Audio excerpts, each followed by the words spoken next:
Hey everyone, welcome to this week's episode of Victory Never Sleeps. I am filling in for the Austriargo Matthew Flavel as he is on his way to Ostara at Thorshof. I am Witan Brandy Callahan, and with us tonight we have our resident lore master, Witan Svan Herul.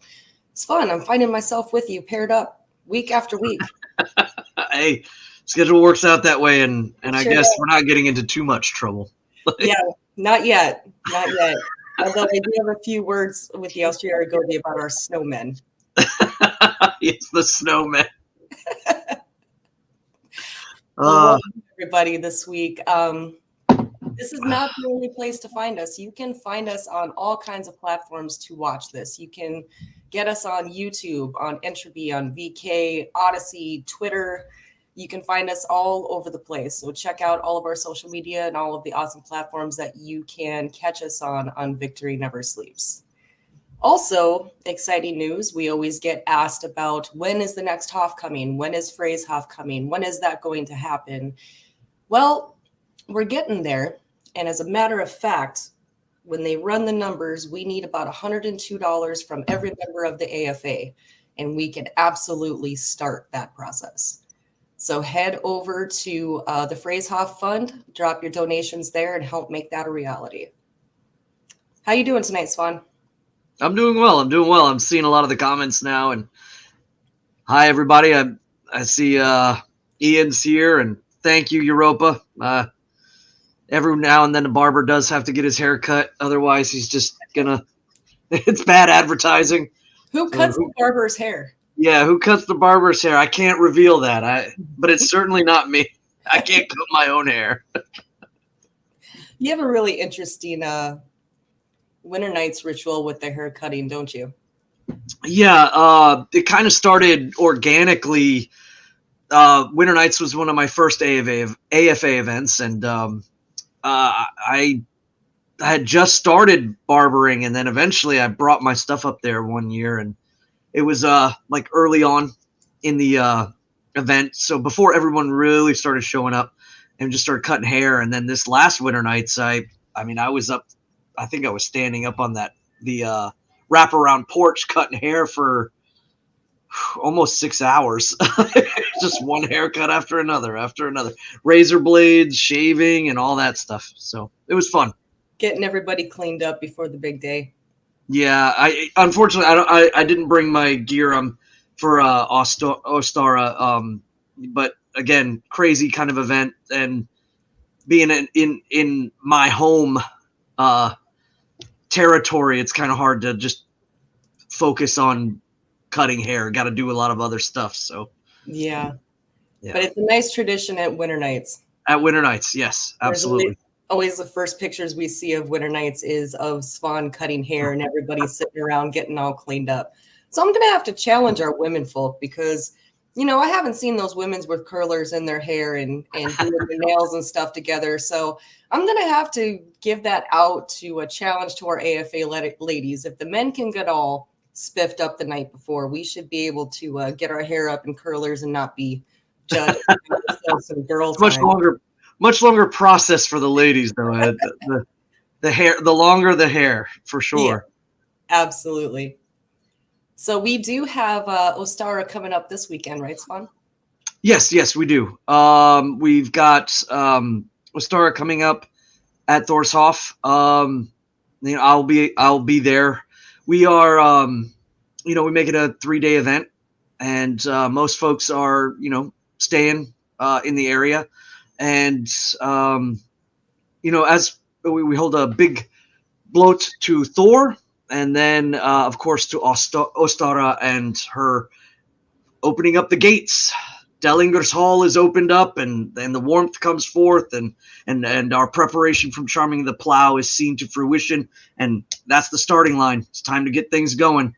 From then until Freyfaxi, we've got our season, and we just had charming the plow, so we're ready to go, chomping at the bit. And I mean, of course, to the kids are a big thing for Austria. The egg races. Yeah, egg races are going to be fun. Decoration of the eggs and storytelling, things like that. So it's going to be a great time. Awesome. Can you tell us a little bit about this holiday of Ostara? What can our, if our folk can't make it down to Thorshof or to next weekend to, the Hof near them, what can they do at home to help bring that season in and show their devotion to Ostara?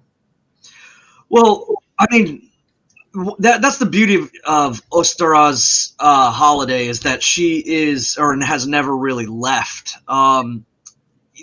The traditions of the eggs, traditions of the rabbits and candy and things like that. I have heard, from a secular standpoint, a lot of folks, talk about the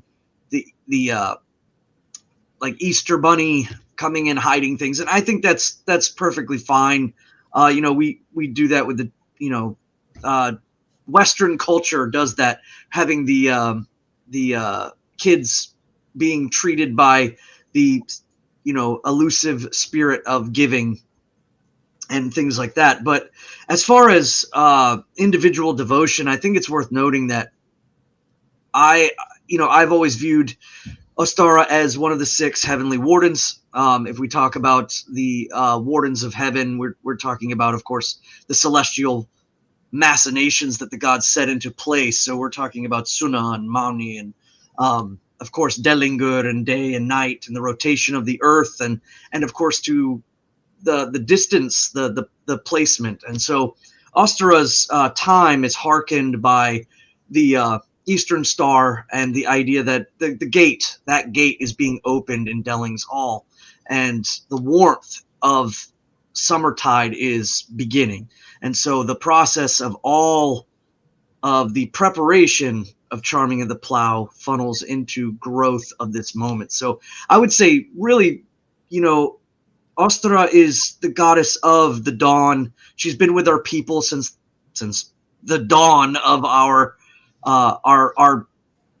reckoning, and she has been with us and is in many other folk branches, whether it's the Hellenics or the Slavics or even all the way to the ancient Vedic peoples. So the celebration of the dawn that day in specifics would be a great time to make honor, if perhaps if you don't have children, if you're young and you're single, gathering before the dawn to hearken the new time, the tiding of the summer as it begins, because we have between now and midsummer is the starting point, and then from June 21st to about Freyfaxi to winter finding, that's when things are starting to wind down again. So if we don't have a lot of time, and so it's really about bringing to fruition our ideals, bringing to fruition our goals.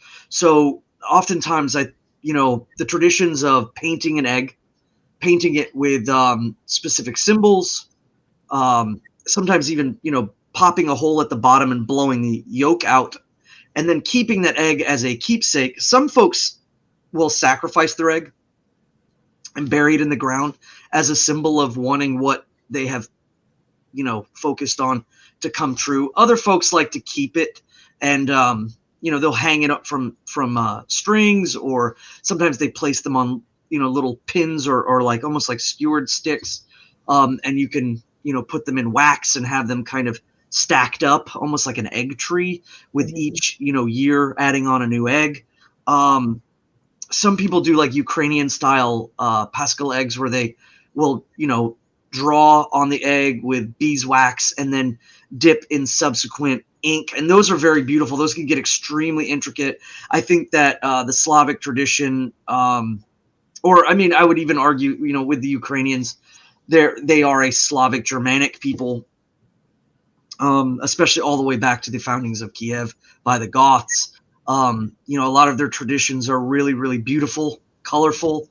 I think that's a big thing too, color. Bringing in color and life. I think people get a little bit too much into the, black face paints and shoulder pelts and, edginess, and they forget kind of the beauty and the joy and the happiness of, this time, the dawn, and what it truly is to our people. and what she means in the process of this starting. So,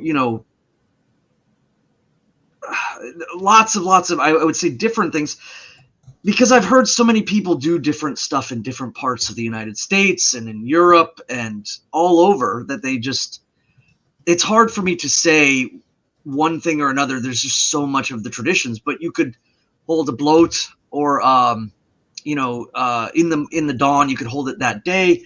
Again, creating the wish eggs. There's a lot of stuff, and of course, traditionally, this time too, I know that a lot of folks eat lamb, and I think that has Christian connotations as well. But for us, I think in Asatru, the big one, of course, is Hasenpfeffer, different rabbit dishes. So if you can't do anything in the morning, you got to work early dawn, maybe hold a bloat that night and just give thanks for that day, and have a meal. If you can get rabbit, locals farmer markets usually have them. They're in abundance around this time of the year. And I guess keeping ourselves aligned. The reason why we're doing this is to keep our weird aligned with the gods. So taking that moment, that time of thanking, whether it's even at the end of the day, it is understanding and recognizing that things are shifting, the tide is turned, and we should give thanks to that. Ostara is one of the goddesses that isn't, very well known, in the sense that there wasn't a lot written down.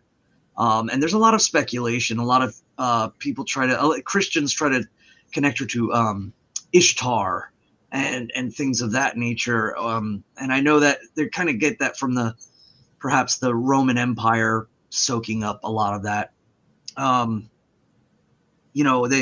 But we can see through linguistics that is a very, very thin connective tissue. I think most likely we can see through Germanic traditions that that she has been with us, especially if you follow the etymology of her name, since long before the Roman Empire. So, yeah, there's so much, I would say, as far as building traditions. I mean, for us, national event, we do a lot of stuff. We hold bloat, and we, have lots of games and things. But if you're on your own, I would say even just a simple hailing of the dawn and holding a bloat that night. And if you really want to go that extra mile and, get some special foods or things like that, or egg decorations, that would be great. But it's really about understanding that she is opening that door, and that warmth is finally coming through Dellings Hall. And this is the time to celebrate the focus that's coming. That we got goals, we need things to get done, and we have very little time to do it in. Summer tiding is when you live Asatru, the summer is the time to do things. And so you begin to realize how much the winter time is about looking in, and how the summertime is about looking forward and upwards about everything. And Oster is the start of that. Yeah. So the ladies of the AFA have actually all been getting together and doing a special craft specifically for the Ostara season, and doing it as a group to help with, a specific task. We won't reveal too much here because this is ladies' work, but right, we're doing something special that is egg related and with the Ostara season. So yeah, I love the magic that the ladies in the AFA really do. Whether it's like the patchwork and the quilting, or the baby blankets, or the blessings of the horns, or there's such a nice magic to it. Being able to see our ladies placing things in. Again, we don't get to see or hear a lot of that. There's a level of mysticism that I think our ladies in our community have that's amazing, but it's awe-inspiring and inspirational to watch.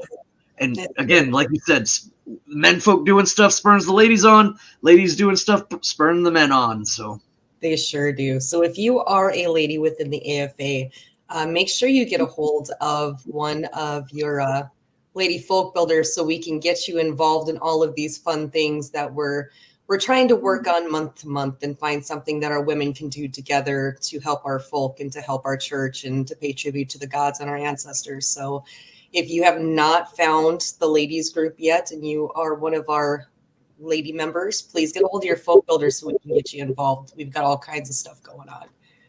And I do just want to give a shout out to Allie Clausen because it looks like they are planning a glam squad for Hexnot in Nebraska next month.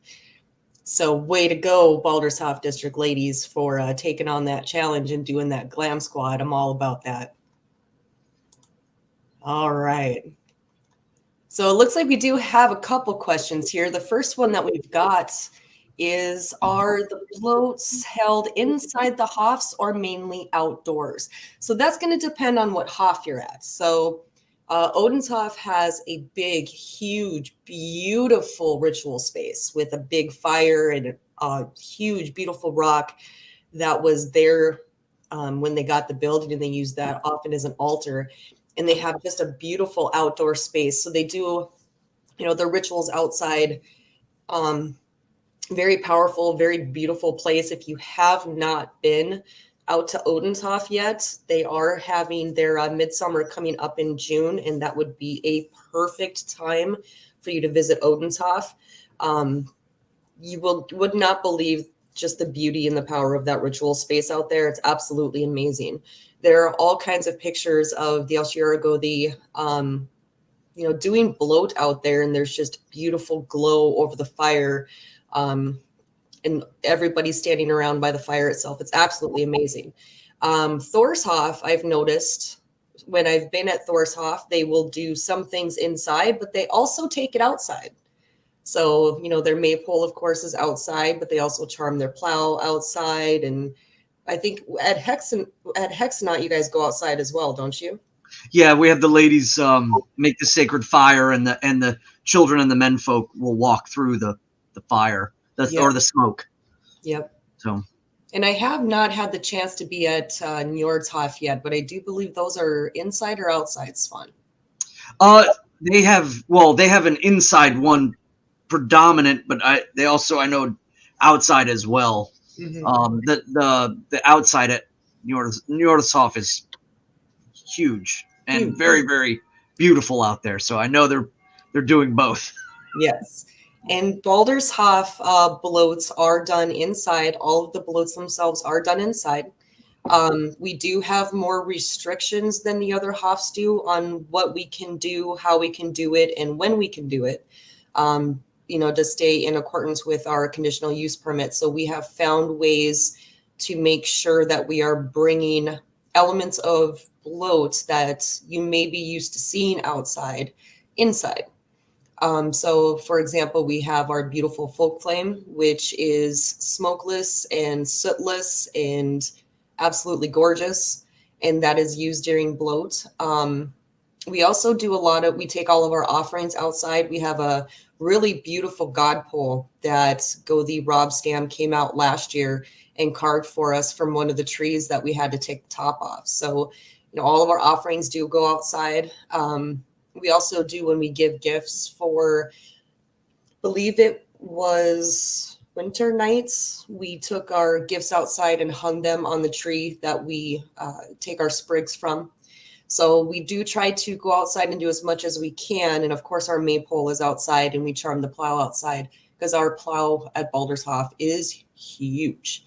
But most predominantly, it is inside at Baldershof, just because of the different restrictions that we have at that hof versus the other hofs. All right. Yeah, I think it's important that just a side note on this one is, adhering to faith, whether you're in an apartment or in a home, or if you're on a farmstead, or if you're in the city, you have to adapt. Our folk have been, migratory at times and could, build burial sites and mounds, and then they were migratory and used pyre and wood and burned the dead. And then other times they were not. They were settled and they could build mounds. Our folk adapted.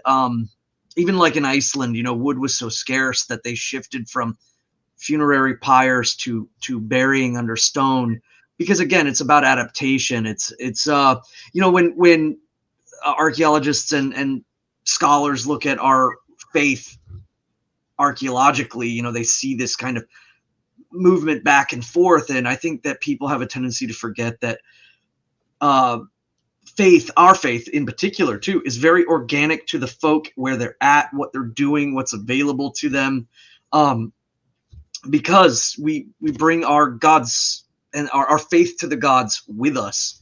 And so I think it's always been very adaptable. So, when people talk about the inside and outside, like I remember actually just recently someone was saying, I've only held ceremony outside. Why would you hold it indoors? The gods are outside. It's like, well, I don't think like you can lock the gods out of your home.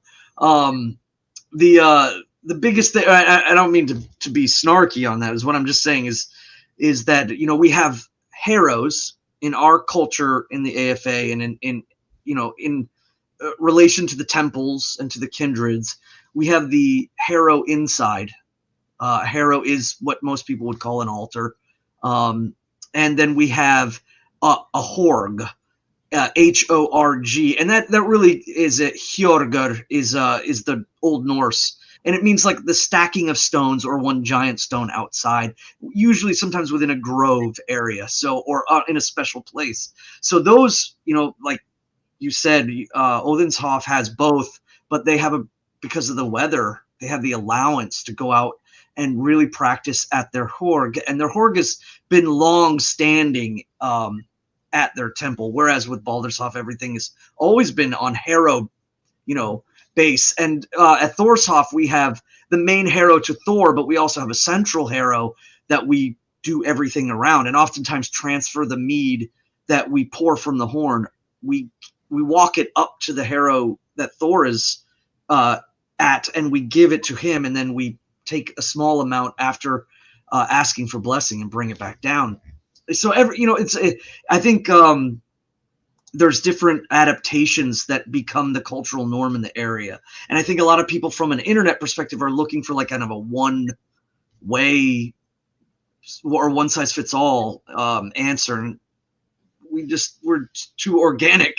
It's like sometimes with Norshof, I don't think they go outside too much, perhaps in the summer, at least maybe, not at noon and not at sunset, because noon is like deathly hot, and at sunset you might get carried away by the mosquitoes. So so that's one thing that's really interesting and special about all of the Hofs is, while there may be an AFA standard for what we're doing, they each have their own culture, their own traditions, and their own personality. I mean, the Hofs are known for their personalities and the different things that they come up with. So I think that's really interesting. Yeah, that's the beauty of it, is kind of like our own little, that's what it is. Our districts have their own traditions and, colors and banners, and it's beautiful. I think it makes for a very large colored palette of festivity and celebration and devotion. So, absolutely. Yeah. All right. Mandy asks, Svan, why have you concealed from us all that you are actually wrestling superstar The Big Show?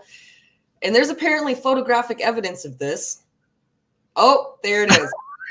You guys are ganging up on me. Look, no, I can't be the Big Show. I am,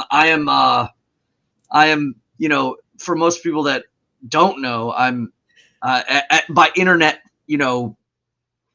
joking or whatever, I'm 5'8". I'm not even 6 foot, so I guess I'm a manlitter, as they like to say. So I can't be from the Big Show unless I like wore him like a suit, like he was like some sort of like power suit I was inside.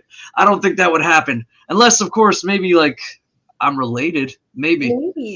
I mean, it can be Witan Svan, the medium show. Right. The medium show. Yes, yeah, exactly. Condensed package. He can throw me at people. Like, yeah, he's medium. He's medium. He's mighty. Yeah, it's I knew somehow this was gonna get me. Mandy sent me a text, and now she got me. So when the Ullr go there rewatches this after he gets off of his plane, it's your choice to leave us unsupervised. Right, and he can easily just look over at Mandy.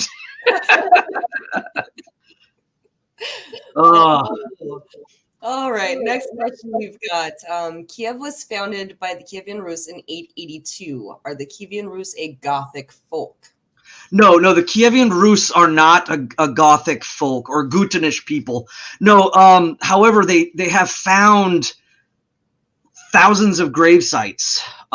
Maybe near 1,000, 100. Actually, don't quote me on it.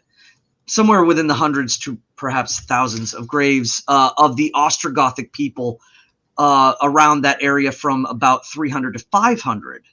So, which, as far as like archaeologically, like buildings and things like that, most likely their settlements have long since dissolved, but they have found graves, grave goods, and other things of the Gutanish people there in such a large amount that the founding of Kiev as Kiev is up to the Kievan Rus, but the actual fact that there was an Ostrogothic or Gutanish settlement there has been pretty much confirmed. What it was called or what it was named doesn't seem to be. Most of the information that we do have about it comes from a scholar named Jordanes, and he doesn't mention if there's a name of it, but he does say that they settle in that area. And this is even before they split and turn into the Ostrogothic and the Theravingian or Theravingian Goths. So that's what I'm referring to. I think just for ease of the subject, I just said, they founded the site of Kiev. But yeah, Ian, you are correct. I probably shouldn't say that, but I don't know what else to call it because there isn't an actual official name. So, but yeah, it's an interesting topic to look up for sure. Migration period time. Awesome. All right. Well, we're about 30 minutes in. I suppose it's time to get down to business. We actually have an Ullr question. The folk are going to keep us on track, Svan. Yep. Keeping us in the guardrails, smacking us into the lane. Come on, medium show. Back in the ring. All right. Shay asks, have y'all seen the runestone inscription of Ullr on skis that has been correlated to the constellation more well known as Orion? Yes. So for the longest time, there has been. First, there's I don't know exactly where this came from, but Frigga's distaff for Orion was kind of, I guess, accepted. I honestly don't know where it came from. But yes, the connection to both the Northern Lights and to celestial formations that could possibly be related to Orion or to Ullr as the ski god, or in the sky, if you will, is an interesting one. I don't know if it's a stretch or not. Obviously we have Arundel's toe is mentioned, as well as Thiazi's eyes. There are clear navigational tools that are mentioned, or I wouldn't say navigational tools, but celestial bodies mentioned throughout the Eddas and throughout our lore. So I wouldn't discount it at all, especially considering seafaring people, even before the Viking age, like with the Gutans traveling down the rivers to the Black Sea, and then even crossing over into the Aegean and attacking Greece. Our folk were, and these Germanic folks in specifics were seafaring people long before the traditional Viking age. So the usage of stars is huge. It's I think it's massively important, but unfortunately is not well documented. All right. And another Ullr question from Sarah. In Grimnismal, when Odin is trapped between two fires, he offers the favors of Ullr and all the gods to whomever rescues him. What would Ullr's favors be? Well, so this is interesting. If you look at the correlations between, or at least the understanding of Saxo Grammaticus and Snorri's understandings of Ullr, and I guess would be in relation to Odin, there's an interesting dichotomy there. And I think in our current state and calendar, we too express this relationship between Odin and Ullr. As far as one thing I think it's worth noting is the in the poems themselves, when we talk about whether or not they were kind of expressed from the poet or the person that was compiling the poem at the time, coming from a story, may have interjected certain things, especially at that time, the Nordic understanding, that Nordic period's understanding of the significance of Ullr and of Odin and their dichotomy at that time. Would I say Saxo Grammaticus is correct in saying that like Odin takes over the kingdom, Ullr takes over the kingdom while Odin is away, and Snorri kind of even makes reference to this in the Ingatal, where he says, that Njordur and Odin, they switch in leadership, and then Odin asks to be, slain with a spear so that he can go to his god. Again, these are clearly cultural references to an understanding of like what like the cult of Odin at the time, the being lanced with the spear, possibly even being evidence of an interjection of the migrational Germanics coming back into Ultima Thule from the Central and Southern Europe. And they may have brought traditions with them, and I think that's kind of reflecting in those stories. So there's this dichotomy between Odin and Ullr that seems to be established in the Nordic period, in which they clearly have huge amounts of influence. And I think that this part of the poem is either lending itself to that, or it's making note of the shifting of power, the duality between the two gods, as it is kind of expressed that, like in Saxo's, that the power shift, shifts to Ullr from Odin and then back.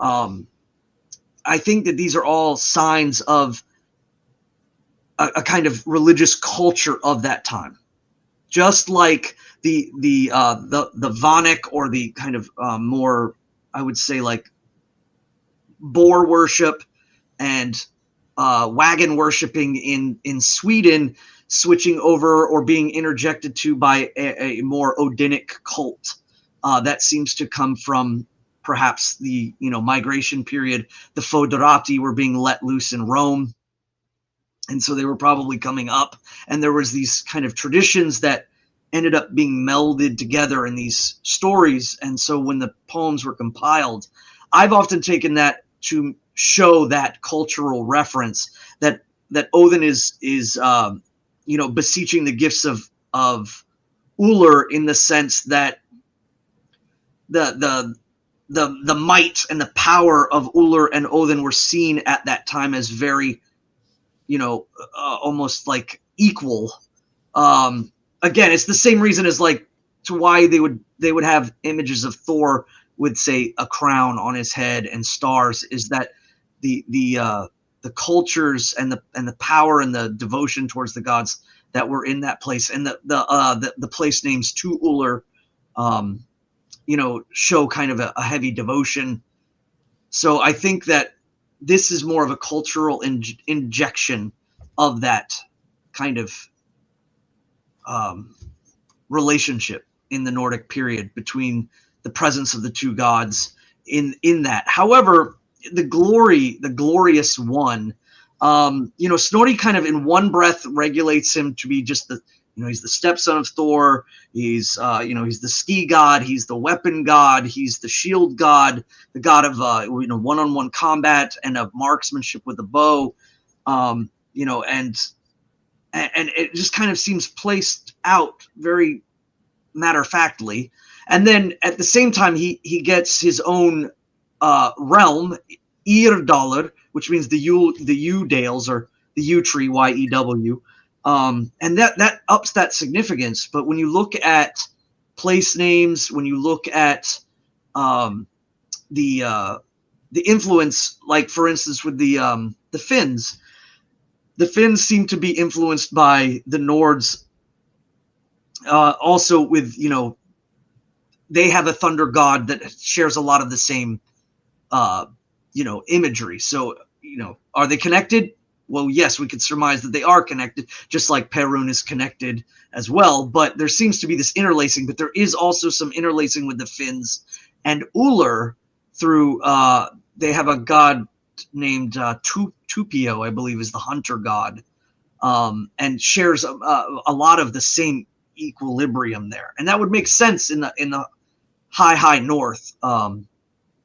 This dichotomy between Odin and Ullr is an interesting one, because again, Snorri doesn't place it very much, like say in the Gylfaginning, as being a huge amount of gravity there, but yet here, in Grimnismal, he speaks about Ullr and the gods, and this happens too, where the gods are, where a singular god is focused on in the poem, and then the rest of the gods are mentioned. Frey, it happens with Frey a lot too.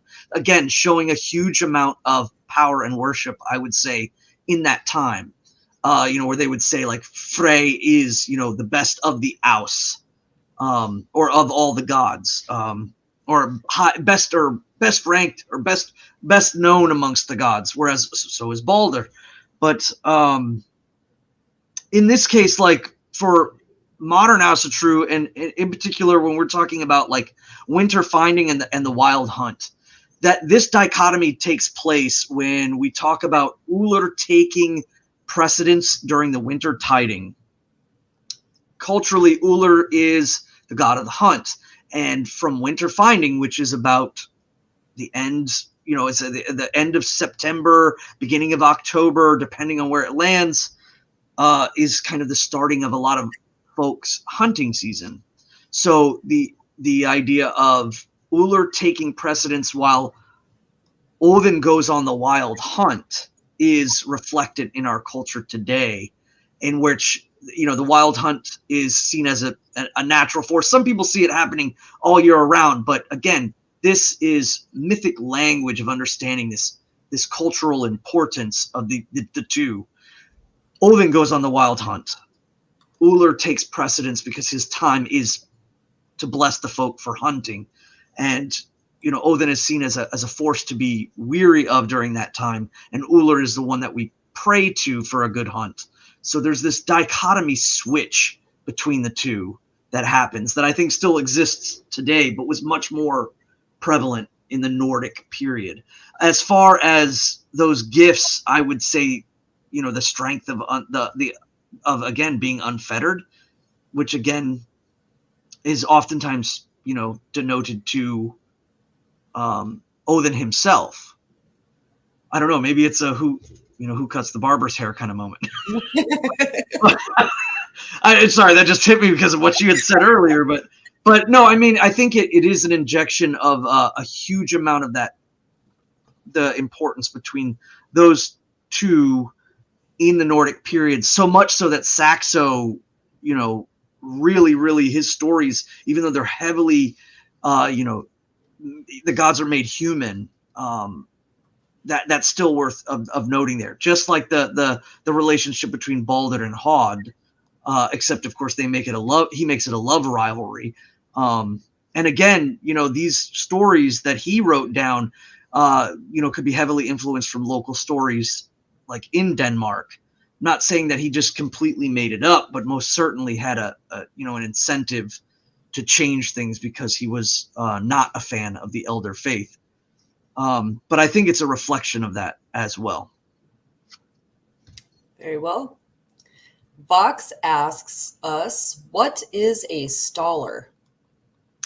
A stallir. Yeah, Stallir is usually how a stallir. A stallir is a stall. It's an altar. It's another name for an altar. I think, or it's another name for a sectioned part of the house with a specific use. That's another thing worth noting. Is I think that people jumped on it because it's an Icelandic name word thing. But it, in an essence, it's in the houses they had sectioned off areas for specific things, and one that would be set off for devotionals. But there's mentions of the pillars of the high seat, are on the actual are actually dedicated to Thor or to Frey. So throughout the house there may have been other devotional like items, but the stallir is just another name for like an altar or a specific area. Perhaps it's not a flat table. Maybe it's just a mantle or a shelf or something like that. A stallir could very well be utilized as a word, but I think culturally using the word harrow, like just a hollowed table or a hollowed flat space in the house is used more popularly, but stallir could easily be used as well.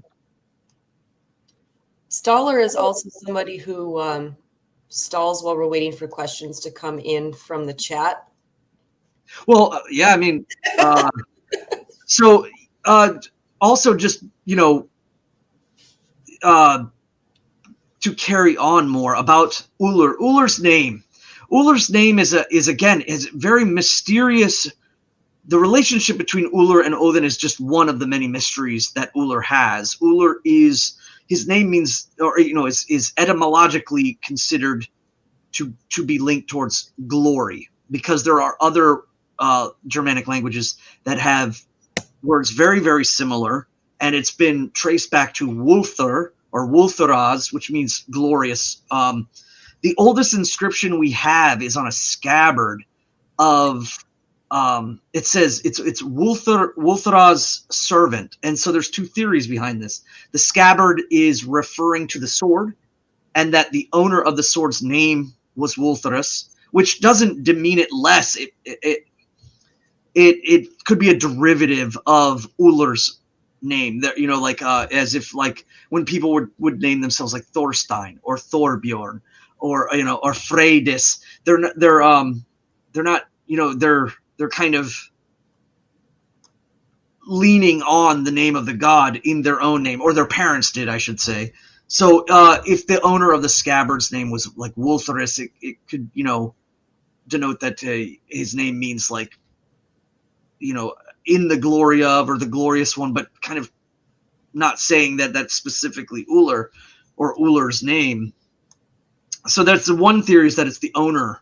The other theory is that the sword was dedicated to Ullr as a servant, which would then also have a possibility, because Snorri mentions Ullr as being one to call upon in single combat. And single combat, in what they're referring to is like dueling and or one-on-one fighting, because not all fights were done in battles and in war. And I think that the gods that are connected to mass battles like Odin and Tyr and such are important, but they're talking about skirmish, they're talking about disputes, they're talking about one-on-one fighting. And Ullr is mentioned as to be prayed to for those things. A lot of modern Asatru see Ullr as, again, like survival, hunting, intermixed with self-defense. So there's a lot of self-defense aspects that are come in. During winter finding, a lot of folks bring in their rifles and things, or bows, for hunting for the season and to be blessed as the bloat is held towards Ullr. And Ullr isn't always the main focus of winter finding. Remember, winter finding could be dedicated to to Idun, it could be dedicated to any of the gods, really. But Ullr does have a huge precedence in certain areas, especially when that hunting season is kind of right aligned with it. And so rifles will be, brought. I think that a lot of folks don't take pictures of the rifles because it's not about, like that and the whole presence of the internet can just be taken in very wrong context. So, the blessings of the rifles, the blessings of the bows are done. And sometimes personal self-defense weapons are also blessed by the Gothar that are present there in reference to Ullr. So I think that's worth noting that, especially in a modern sense, that Ullr is connected to both hunting and personal self-defense. And so the sword being named after him might be just as much equally a servant of the glorious one. Well, that answers a couple questions that we had. If they were associated with hunting, anything else, and can he be associated with survival or fieldcraft? You kind of answered yes. Yes, absolutely. Now, so when we're talking personally for me, yes, very, very much so. I often call Ullr, the shade between the trees or the shade between the boughs. He's the ghost treader, the silent walker, the one who whispers between the trees. Again, the enigmatic sense of him and his placement within hunting and self-defense survival.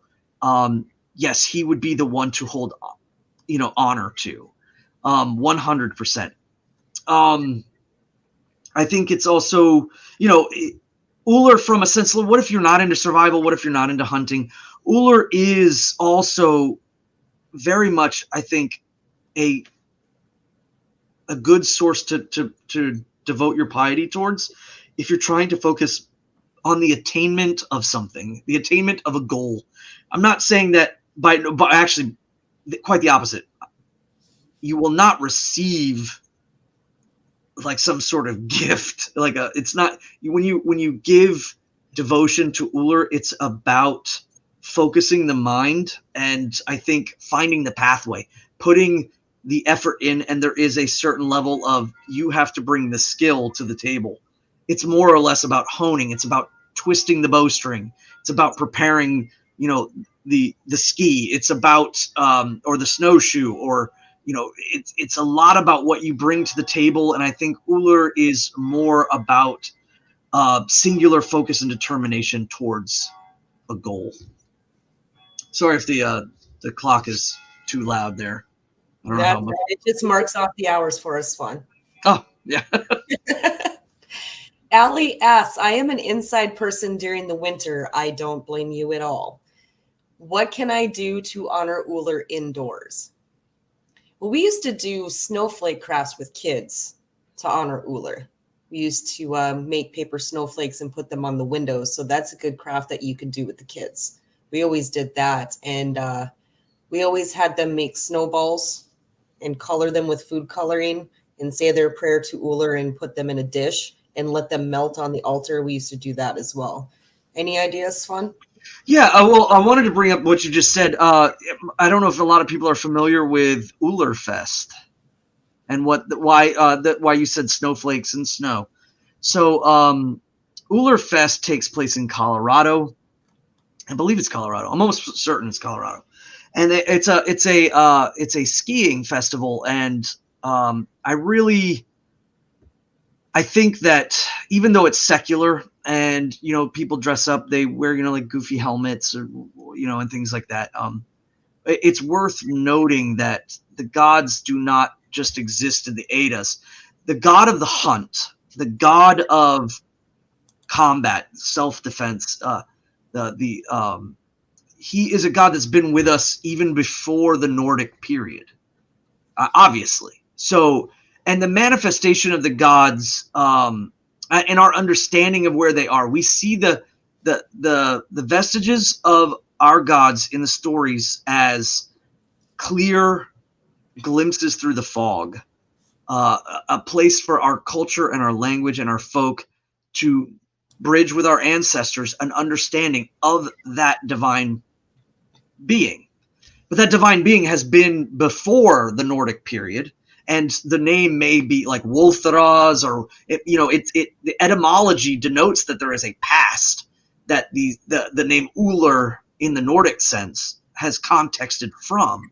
So Ullr has been with us before the Nordic period and still continues to manifest within the folk even past the Nordic period, even into the Christian age. Alcir Godi has often said, even without the Eddas, the gods would manifest themselves amongst the folk because the gods and the folk are connected. So, when you, and I don't mean to run off into a tangent about that, but the fact that the manifestation of Ullr and the festival and its connection to skiing, and of course, when you go and look it up on the website, they say Ullr, a god of winter.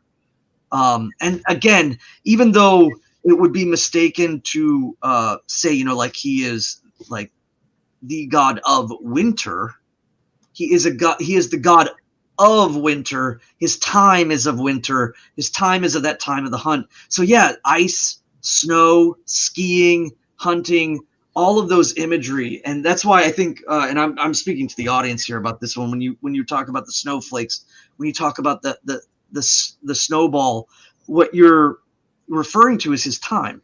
Odin is on the wild hunt, and Ullr is in presidence of this moment, and it's a time in which our ancestors would hunt for meat to supplement the herd that was culled, and the smoked meat from the cattle or the pork or the lamb, they would go and supplement the last little bit of hunting before they had to settle in for the long month, 2 months, 3 months of winter, from almost from just after Yule till about now, or maybe even into April, where they wouldn't be able to really get a lot of nutrients. So honoring Ullr at that time is huge. So yes, wintertime. That's why snow, skis, the snowshoe are all kind of correlated to Ullr. So yeah, for the children, snowflakes. I would even say snowshoes as symbols of devotion. Making like little craft snowshoes and things like that can be done as kind of gifts and offerings of that time. But if you're indoors, one thing that you could do is look around and see if there's any yew trees in your area. There is an American yew tree, there is an English yew tree. I would not recommend like making any incense or anything out of the dried leaves of the yew tree, because it is a very kind of it's a toxic tree. But creating a wreath, maybe burning it outside, afterwards, blessing the wreath or blessing a sprig and dedicating it to Ullr, or and giving gifts of whatever you have. Like it could be whatever you're willing to give. Some people give flowers because let's say you're indoors, but you're in a fairly cosmopolitan place. Meat, fruits, anything you're willing to buy, make, or give. The act of giving and sacrificing with a sprig of yew out, and then buried or burned after a bloat like that. Maybe making a protective amulet, or asking Ullr to protect the land and the area around you, or aid you, show you the best way to attain goals. All of those things in honor to Ullr are equally as viable as somebody maybe going out and living off the land, or going hunting for days on end would have a great need to pray to him as well. But I think Ullr can be prayed to by men and women, both out in the field and in the home, especially around wintertime, around winter finding, and on up into Yule itself. I actually have the Odin's day is a day and a half before Ullr's. It's the next day. So Odin comes back from the wild hunt, and Ullr's night is when he steps down, and that's when I clean my hunting rifle and I clean my weapons, and I taught my son how to like hone a knife. And this year coming up, I'm going to teach my daughter how to sharpen a knife and clean and be safe, gun safety and things like that. So there are a lot of ways you can practice your devotion to Ullr. Go get a personal concealed weapons permit. Go take a class and do it, and set yourself with present yourself to Ullr and say, I'm going to go do this. I'm going to go do this. I'm going to go attain this goal. I am going to get a license legally and learn how to defend myself, and then go and do it. And then when you're done, boast to Ullr, hold another bloat to Ullr and say, I did it. This is what I did. I thank you. Whether if you helped me or you didn't, either way, you were the focus point I needed. This is what I did, and I give thanks to you. And something as simple as that could be a great and powerful devotional act to Ullr. Awesome. We do have a few donations. The first couple that we had came from Ronald Blake. Thank you very much, sir. Donated to Go the Odin's fundraiser. If we can get a link for that put up. Also donated $100, $105 to Njorthoff. Thank you very much, sir. I appreciate that. That is from Ronald. Thank you very much. We also got a donation from Don Ricardo, $20. Thank you very much, sir. Very much appreciated. Very, very much. And we also got another donation, $10 Canadian from Lawrence. It says, good evening, Brandy and Svan. No question tonight. Just wanted to say great stream. Much love and appreciation to you and all the folk. Thank you very much. Thank you. From our brethren of the Great White North, Canadians, they should every episode. Yeah, it's beautiful. Thank you. It is very much appreciated. Thank you very much for the support. All right, so we've got another question here from Josh. Hello, Godar. If it has not been yet, could I ask about any deeper connection Ullr might have to winter sports, as we often see him depicted on Ski or Skeet? You did go into that a little bit with the winter sports.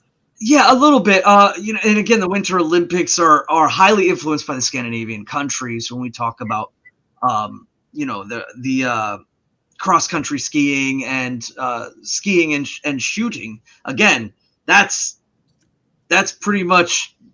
That is Nordic culture in the hunting sense. It has Ullr in manifestation all over it. The fact that, you have kind of like, these rifles are insanely like high technology now, but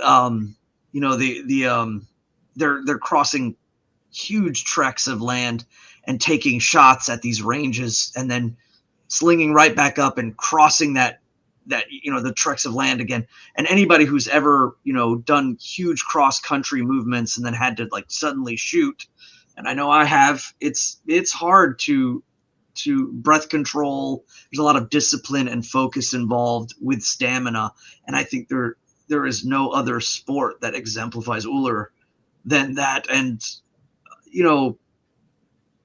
as far as overall winter sports were so important, I think, to the Nordic Teutonic folk when it came to ice skates and to skiing and things like that.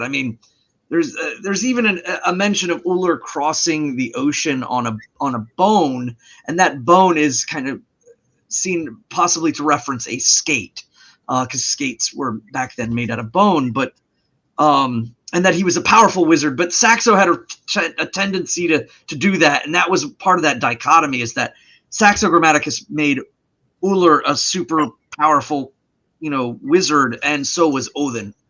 And they had this polarity. And again, I think that is an injection of the time showing that significance between them.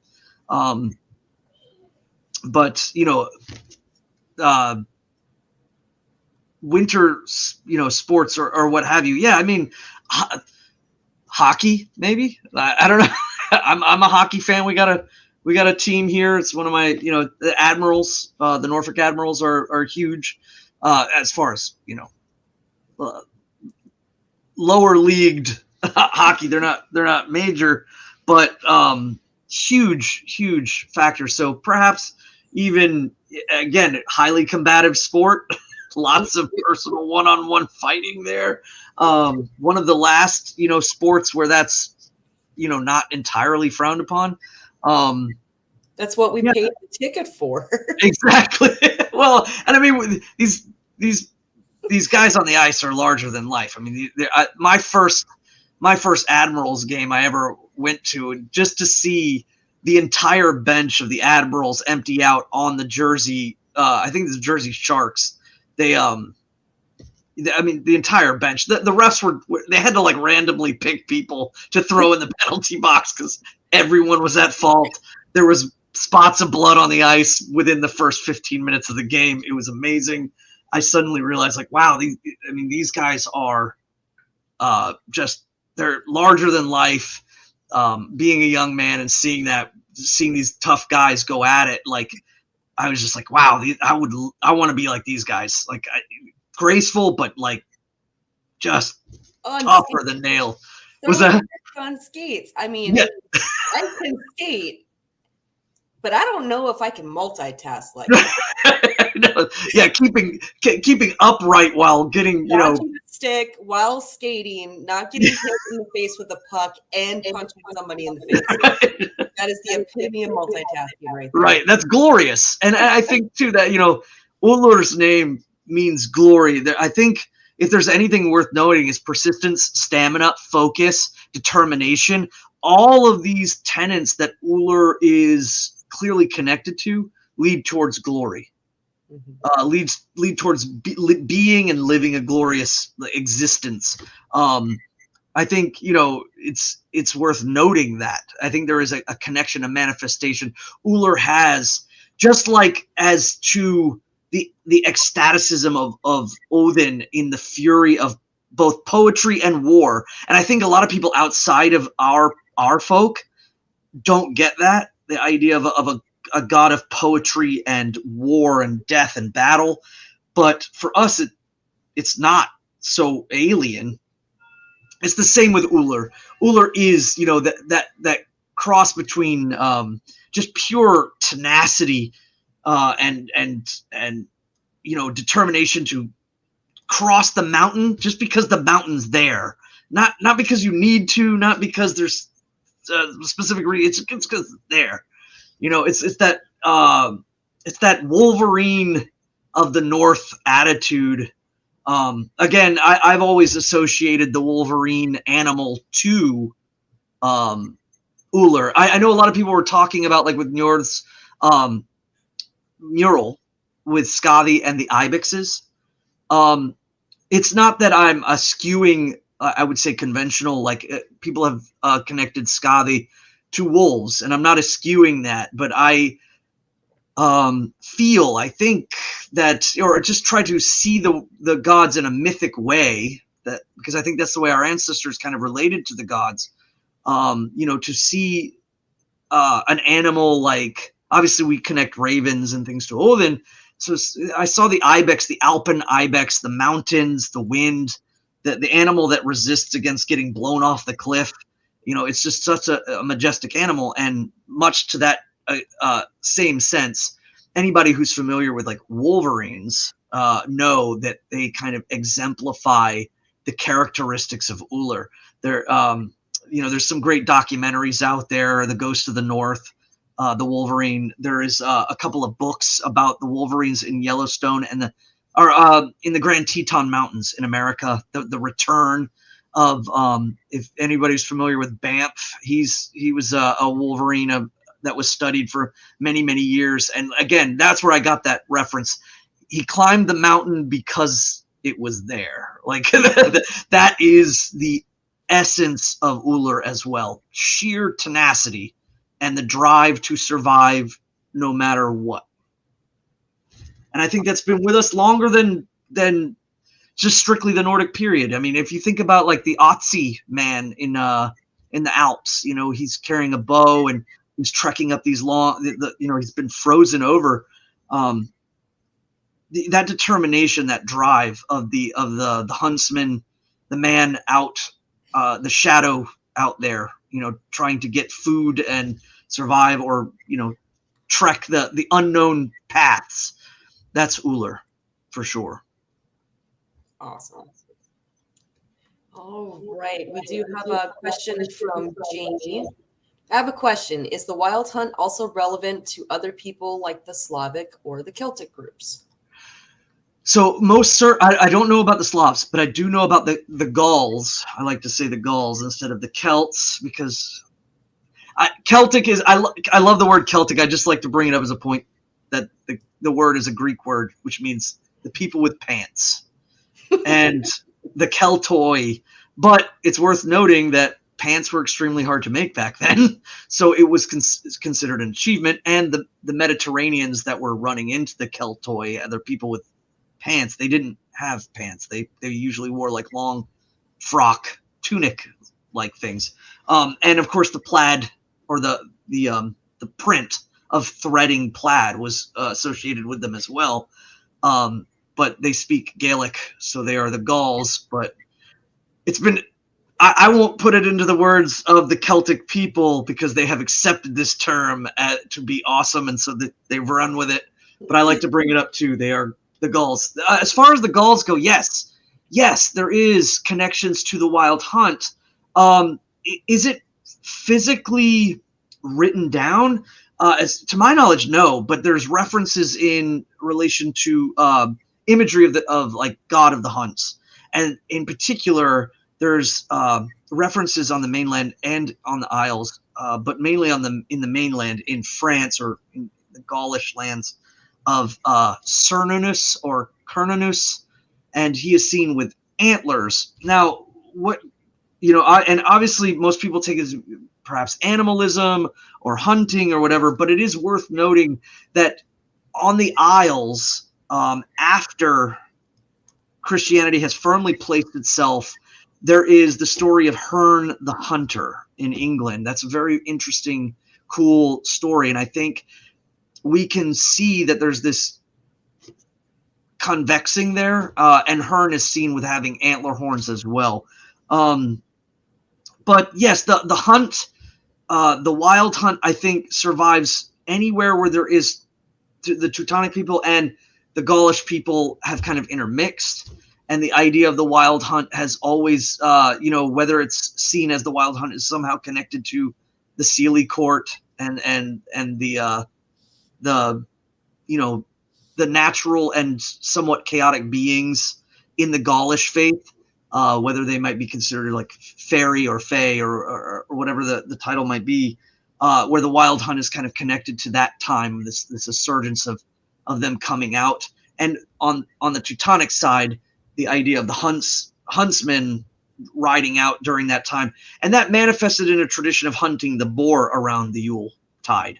So both have kind of carried it, and I would say it's too convoluted to figure out if it was from one to the other, if they both had it and just they ended up marrying together as they existed together, or if one influenced the other. It's too hard to say. But yes, there's a lot of correlations with the huntsman and the wolf pack, or the hunting of wolves with hounds. Sorry, not the wolf pack, but the hunting of wolves, hound and dog-like references to Odin and the cults of Odin, and to like the hunter gods of the Celtic people in relation to like the hounds that hunt. So there's a lot of correlation between those two. They're just not expressly written, I think, amongst the Gallic people. They're referenced, I don't know, like orbitally around the act of hunting, whether it's a hero or a post-Christian myth or legendary figure. Because like Herne the Hunter has he seems to have both Gaulish and Germanic traits that have survived past the conversion of Christianity. So awesome. Corey's got a couple questions for us here. Can you please give me the basics? Who is Ullr? What is his backstory? What's he best known for? And what is your favorite Ullr story? So we've answered a few of that already, Svan, but you want to give us just a little bit of backstory on that? Yeah, Ullr is the glorious one. His name means the glorious one, or the one of glory. He's prayed to for hunting, self-determination, survival, and self-defense. He is listed by Snorri as being the son of Sif, the wife of Thor, the goddess that is. She's often associated with families, clans, and farmsteads, and also by proxy, perhaps groves and wheat, or groves and rye. And he mentions that he is the son of Sif and is the stepson of Thor, which is an interesting thing.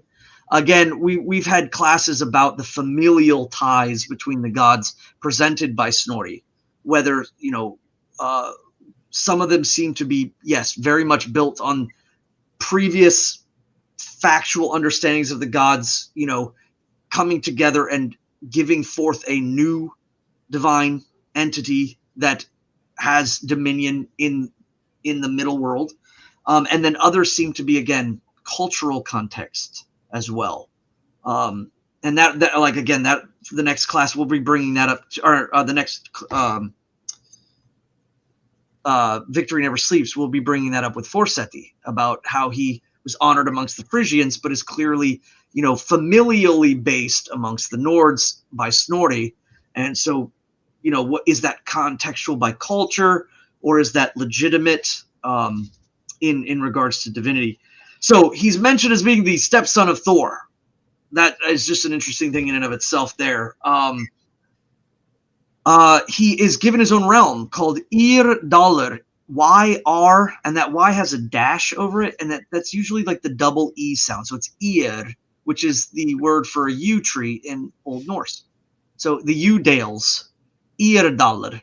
And that realm is, again, by its name, a coniferous forest is the I guess the overall picture being painted in that name.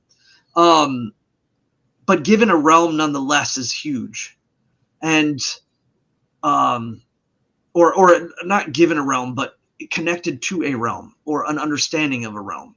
And I think, again, that's talking about dominion, that our ancestors, Snorri was saying, he has a realm called the Udales, but I think that has a deeper meaning, that talking about the presidence of dominion and where the gods have power in the material world.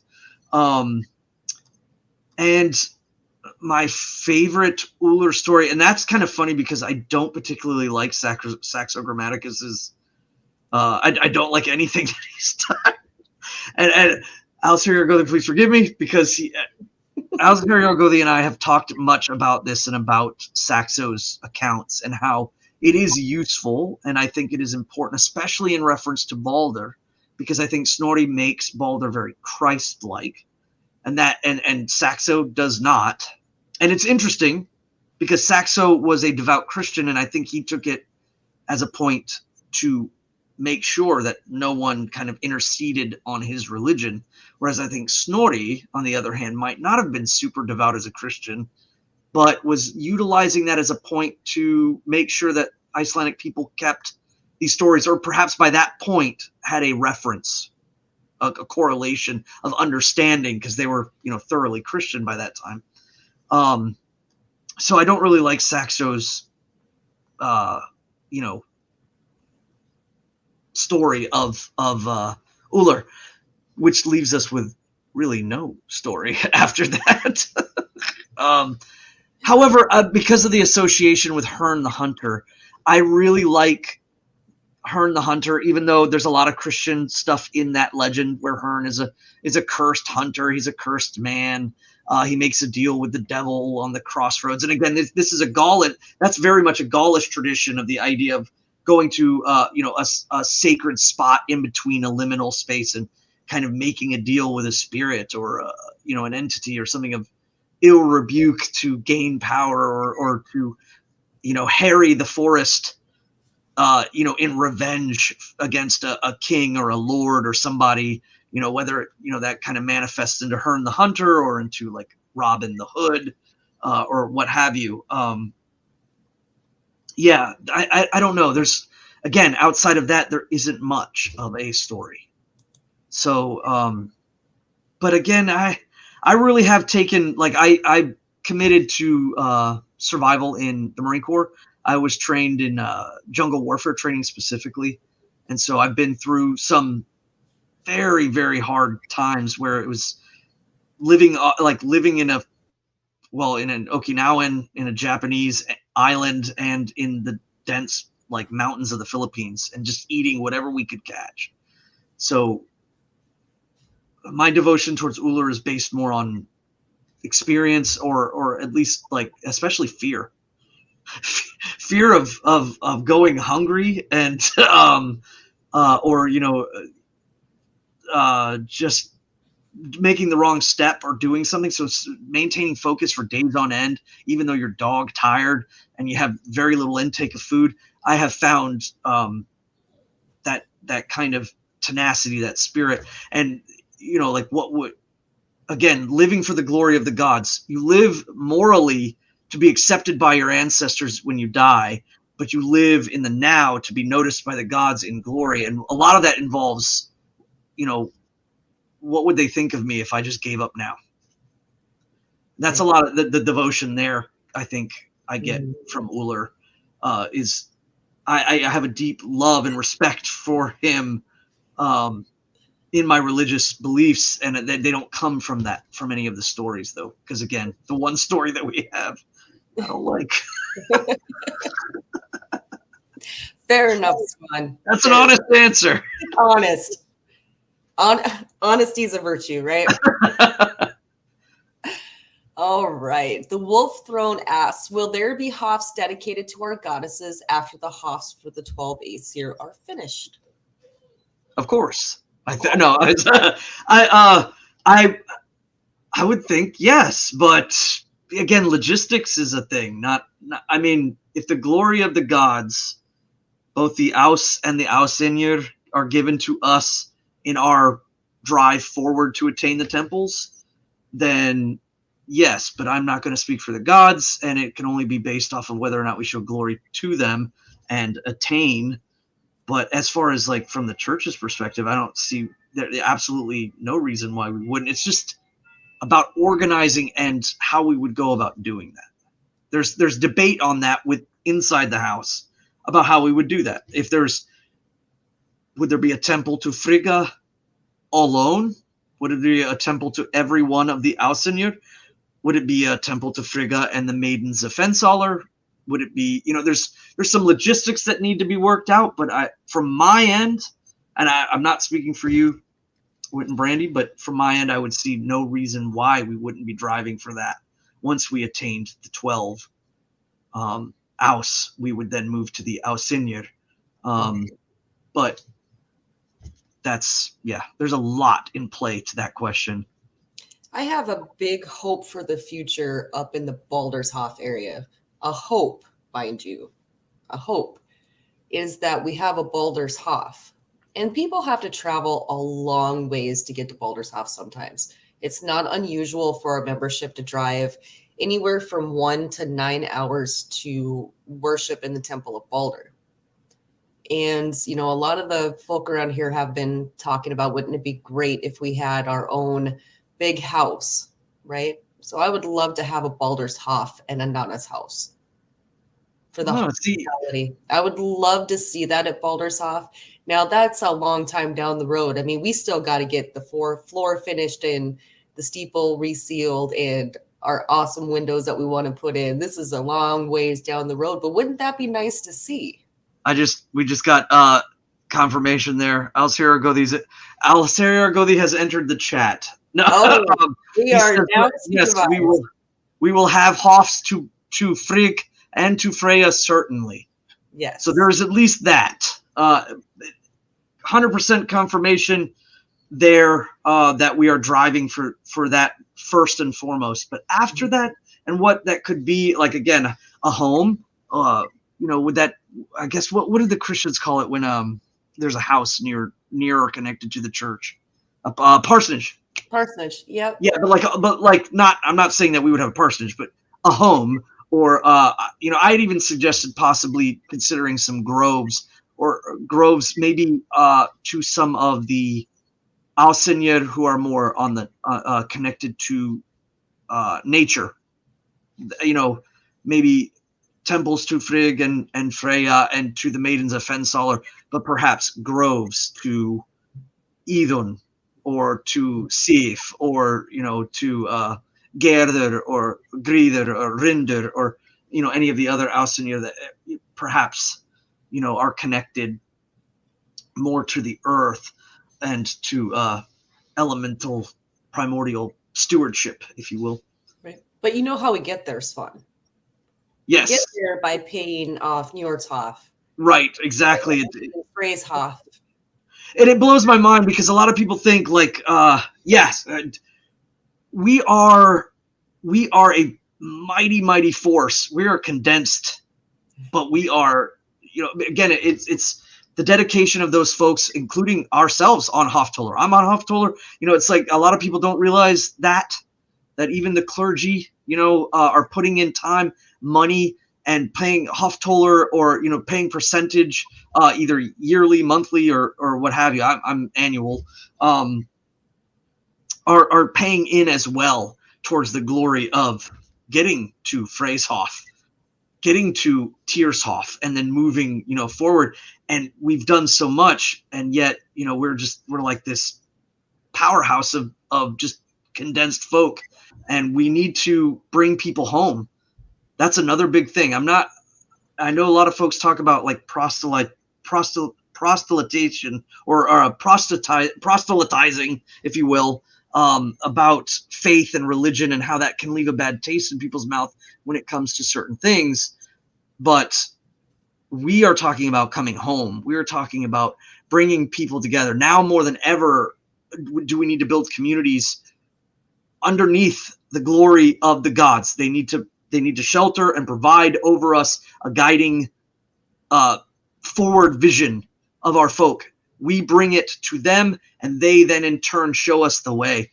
And I think that that's important. I think that that's a crucial thing that we need to do. And we've had so much luck and success and blessings from the gods on all of our people that have come together and we're working class folks that are getting together and really trying hard to build forward and upwards and make a good name for ourselves, despite all the vitriol you can see on the internet.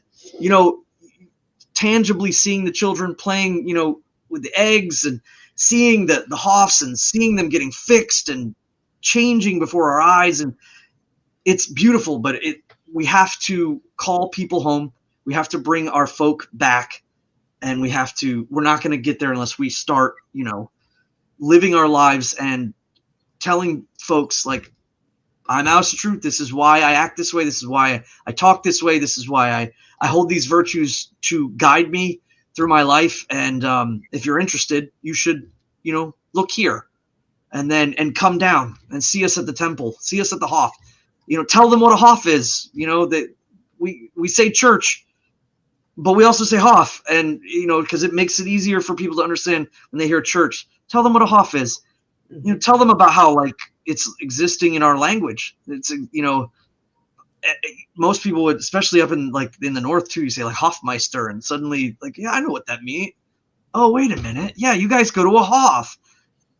Wow, that's amazing. And they understand that we haven't been separated.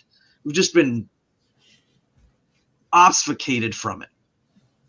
Right. So Nick's got all of the websites down here on the bottom. If you visit those websites, you're going to notice that there's been a lot of updates and upgrades and all kinds of interesting things going on. So visit all of those Hof websites, especially on the calendar section or the event section. Find out what is going on near and around you in that area. There's something going on every single weekend in the AFA. Every weekend. So click on those websites, find out what's going on around you. I love seeing those. I love seeing the colors. I love seeing the banners of our and the kinfylkja animals of our folk up there. I think a lot of people that might not know, yeah, we celebrate Asatru as a living religion today. So like the shields that we have here, the badge marks are, they're steeped in tradition, both in heraldry and even in American tradition. That this symbol of the badge, and these animals represent so much, and the colors represent so much to the folks connected to these temples. This is our organic culture before your eyes. We're not mimicking anything. We are placing honor in the tradition by the shapes of the badges, but they're uniquely our own. From Sleipnir at Odenshof, the very beginning, to the bear and the wolf and the marlin, and hopefully soon the stag. It's awesome. I love this. It's on its way. It's only, it is $102 per member away. That is how quickly we can make that happen. Yeah, it's so crazy too when you hear it in those small incremental number. That's attainable. Shows you how real it can be. Yes. Yes. The Alshiragodi has a question. Uh-oh. Medium show. Can you please talk about Ullr's magic bone? I already kind of made reference to that about the skate, about the bone in which the spells were cast upon to go across the sea. Yes. Again, the bone, the way the bone itself is not quite referenced as a ski or a skate, but I have always taken it to be in reference to, or poetically referenced to, as a skate, because they made their skates out of bones. They did not make skis out of bones. They made them out of well, you would actually, and was prized for its flexibility, as well as for bows. But again, I think the cultural context to that is the ski, but Saxo again making Ullr some super wizard who, kind of silver surfers across the ocean. Yes, the bone. Now I'm going to hear this all weekend at Oster about the medium show. You are welcome, sir. I'm going to have to suplex someone. You're going to have to find the biggest guy there this weekend and put him in a headlock and take your whooping. Just to get this medium show out of your system. I'm short and round and low to the ground. I don't know.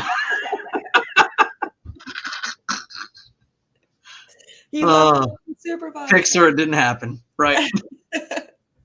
All right. We got a question from John Thorne. He asks, what was religion like in the Nordic Bronze Age? So, John, this is a great question. I don't know if it could be answered quickly. I mean, the Bronze Age, think about how much archaeological evidence of religious practice in Sweden, Denmark, which I guess by Bronze Age, the Danes wouldn't even have established in Denmark, and that it was the peninsula itself was, again, by other people, but Bronze Age worship, I think, really, really sticks out in the Nordic period from a couple of different things. One, when we talk about Sweden's a huge one because so much of it had survived. The stone carvings, a lot of the iconography of the union between a man and a woman, or a man-like figure and a woman-like figure, because they could be divine. I'm not saying one way or the other, but clearly, yes, the polaric sexes are important to our Bronze Age ancestors because of the endowment of both the male and female of their genders, and their anatomy are clearly marked on these stones, and how important it is when the power of the masculine and the feminine come together, what they can create. that imagery seems to be very heavy and prevalent. Also, too, boat and wagon iconography is heavily seen there from the burial shapes of the ships. So they're burying the dead, but they're burying them in mounds shaped like ships. Also, too, again, barrows themselves. A lot of people seem to forget, like they think of Viking funeral, or the Viking funeral, the Nordic age Viking funeral of burning in the pyre, but it was the Bronze Age where we had a lot of the barrow, like building and burials of kings, sacral kings, or even sacral lines buried in. So there's a lot of evidence there, and again, stone placement is a huge one. So there's speculation as far as to what they might have done. Astronomical events, stone placement, water. Obviously, we can kind of surmise, bog and swamp, whether it was sacrifices of those who were caught in battle. I think that the killing of unwanted or criminals and things like that may have been left for other areas. Perhaps there was some designation as to one area being sacral and the other being kind of more or less places to put things that no longer need to be seen by the folk. So you have these senses of sacrifice. The Romans talked a lot about how the amber trade was already well established in the Baltic area by their time. So it's assuming that going even further back, that during the Bronze Age there was a lot of trade and movement there about amber. So amber may have had some prevalence. Obviously, we do see it with connections to Freya by the Nordic, period. They're amber's deeply connected to her. So as far as the faith and the practice of the gods in the Bronze Age, it's a lot of evidence, but most of it's archaeological. It's not really written down, but there's a ton of evidence, and I would say definitely focusing on Sweden and Gotland, and even in across the way in Zealand, which is the island chains in between Denmark and Norway and Sweden.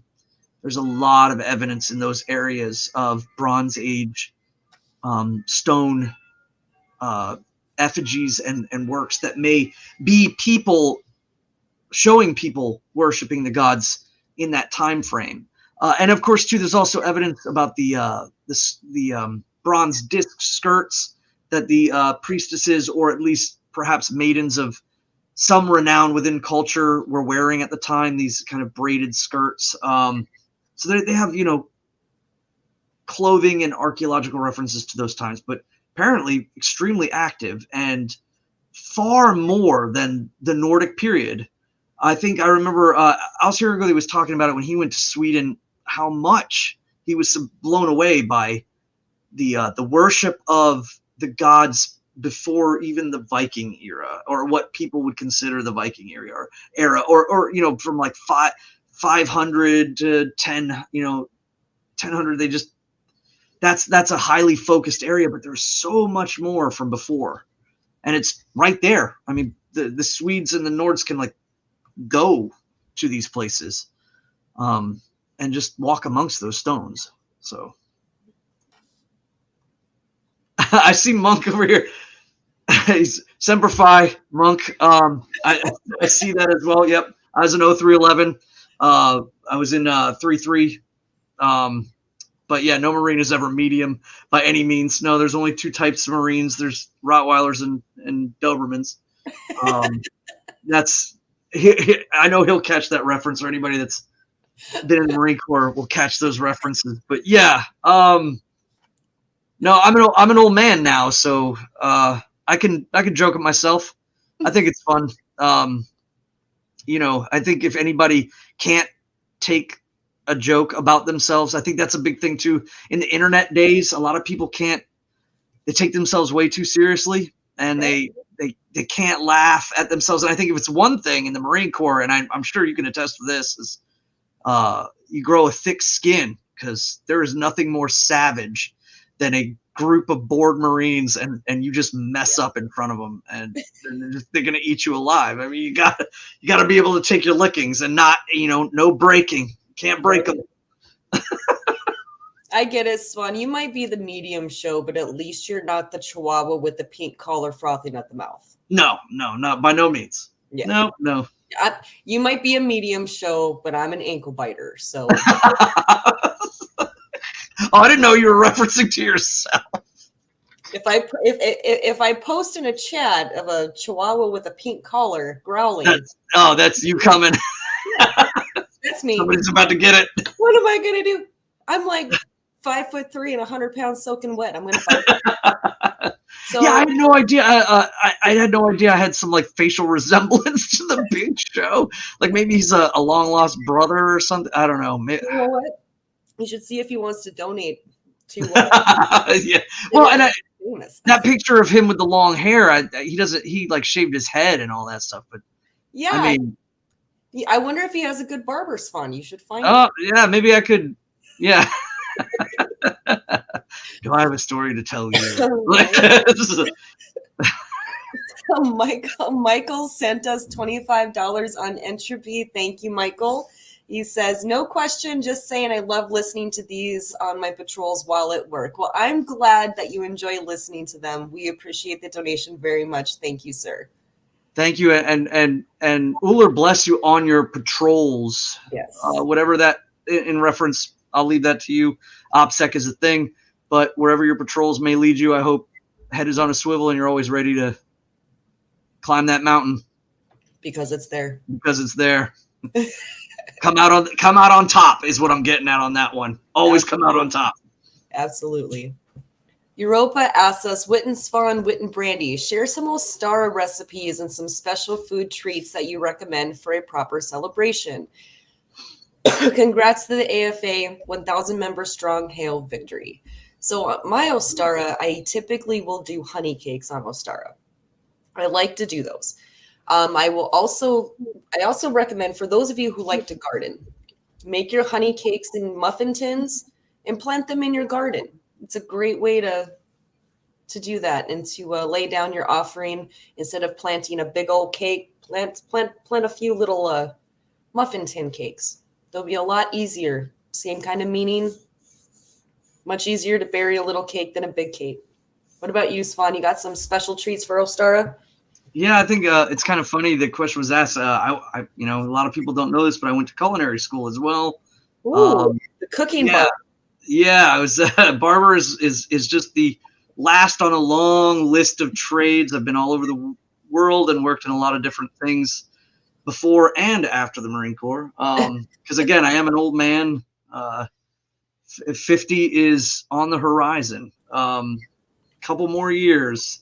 I got like 6 more years. Ugh. I think the big show's 50 something. Oh, yeah. Well, he's the big brother, the big show. No, so one of my favorite things again I mentioned is Hassenpfeffer. But you can do it in a lot of different ways. So like here we have a local farmer's market that sells rabbit. And one of my favorite things to do is to fry it, because I live in the South and the gods want me to fry everything I eat. No, I want to. I like to fry in a iron skillet. So and I use, again, this is super Southern. So my favorite thing to do is to make a bread and cornflake like breading, and to section the rabbit up into pieces, dip them in egg, roll them in flour, then dip them in heavy cream, and then roll them again in cornflakes, and then put them in a cast iron skillet and fry them up. And it doesn't take long because by the time you section out the rabbit, it's in very small pieces. So it would be utilized more as an accent. You could do it on like rice pilaf. You could do it on like a risotto with mushrooms. If you wanted to incorporate eggs, you could You could even do like a pickle, cabbage, and egg, and then like on the side of a starch of some sort, maybe sugar glazed potatoes, and then put like maybe 2 or 3 pieces of leg, or the back of the rabbit fried, and you got a great meal right there. I really hope apprentice folk builder Stian Penner is listening tonight so he can get that down.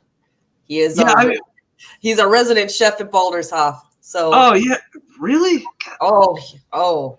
Me and see now that's more than the big show. Me and him have a lot in common. It's weird the appropriate use of the word. Yeah, that is weird. It's easy. Yeah, fried corn flaked, crusted, and then too, like my favorite thing, of course, is to use like a white gravy on the rabbit. So some sort of a white, whether it's a bechamel or even a southern white gravy, because it makes contrast with that when you fry a rabbit in the cast iron, it gets real dark. Mm-hmm. So you have this like golden reddish little meat on a bone on top of a starch, and then it's just drizzled with like a white cream sauce or gravy. It's really good. Nice. Stian, I hope you're taking notes. We need to talk, man. Talk to Svan. Yeah. No, yeah, I need to talk to him. I'm finding out stuff about you. We need to talk. He makes us these wonderful Julia Child modified recipes. Amazing. Yeah, she's an amazing chef. Yes. Definitely. Yes. All right. Allie's got a question. Talk about food, and I fall down a rabbit hole. I know. Well, rabbit hole. Oh, no. Hey, see what I did there? Hey. Allie asks, Scotty and Ullr are both connected to winter and our substance during that time. Can you speak on the separation and differences between the more primal giantess and the god? Yeah. Unless you want to go. Sorry. No. I meant to. I jumped in and I was like, wait a minute. No, go ahead. I was gonna say because we brought up Scotty before with Njord's mural. Njord's mural has also something about that's really important. When you look off beyond Scotty, there's a glacier there, and I think that the key difference is when we're talking about, there's really no reference to Scotty in relation to hunting. There is reference to her seeking revenge, and she does wear a bairnie and a sword when she comes to, enact vengeance upon the gods for the slaying of her father, because that is the accordance of the right way to do things. But the gods see it at that point that there's no need for that. And so they begin the trials. And of course that story is amazing. And so at Njordhof, you'll see she is wearing a bairnie. She is wearing a battle shirt, and she has a shield and a sword that are laying on the ground because she's by the beach now. But as far as I think there's a lot of folks that have taken a connection to Ullr and Skadi and hunting, and even so far as to say that perhaps they are somewhat together. I think that Ullr is again more about hunting and the forest, whereas Skadi is definitely, her dominion resides about the origin of the lake, the origin of the waterway that travels from the mountain to the sea. And I think that the secret in that story, the key in that story, is about glaciers. And so I've often referred to her as the Asanya. And again, when we talk about the Asanya, a lot of people are like, well, she's a Jotun. And we were talking about giants, and people try to, they conceptualize the Jotuns as being like a separate race from the gods, and they are not. Again, primordial forces, and forces align more towards order. And once they bridge that gap in making a union, that union being either, again, symbolically in our myths as marriage, or having, offspring, or creating another divine dominion to interlay into the material world. Or if they are, oathed in some way, then, oftentimes I would consider them to be Ausinir, or, part of the gods. And so Skadi I've always associated with the bleakness of the mountains. Certainly would be one if you were trekking the mountains. Unfortunately, I know a little bit too much about trekking in the mountains and some of the terrible stuff that, mountain trekking. I climbed Mount Fuji once. And so, and I've always wanted to climb other mountains. I don't think I'll ever get that chance, at least, not because I've got young kids now and stuff, but,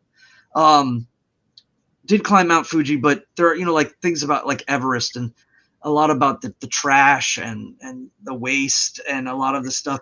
It's unfortunate that the sacral climb of mountains and the lessons that are to be learned about the finicky nature up there. When you read about people going and climbing like Everest and talking about how there seems to be this fickle and entity-like feeling of whether or not they're going to get blessed with a clear passage or they're going to die, because they're going to get blown over, frozen, their camp will be laid to waste. There just seems to be this very harsh reality of the dominion of something over the mountains. And I think that is certainly Skadi. So there is a slight difference. I would say, like, if you were looking at the coniferous forest, or just the forest in general, and the idea of hunting, I would associate more with Ullr, and again, skiing and stuff in the wintertime, most certainly, because of the hunting season. But Skadi is much more higher on that line, beyond the tree, into that wind-torn area. And, if you find yourself in her domain and you're asking to be spared, it would be a much better like framework of that. I think if anybody was praying to Skadi, it would be, please spare me. Mm-hmm. Or keep me out of avalanche way. That I think that dominion really presides over in Skadi's realm. But there is a deeper meaning there about glaciers and the rivers to the sea and what those estuaries are, and how we've, our ancestors have seen those dominions, have seen chunks of the mountain slowly and pervadingly go down into the ocean. And I think there's a point there that a lot of people that should catch with Skadi and Njord.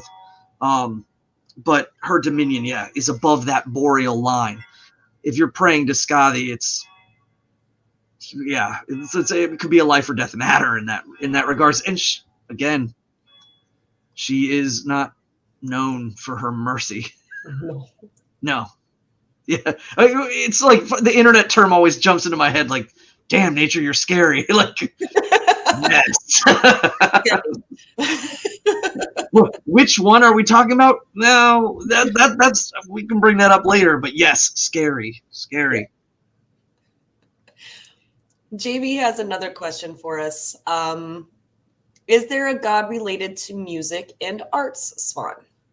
Yeah, we covered that with Bragi. Yep. Yes, and so the again, Bragi is often, correlated to poetry and to music.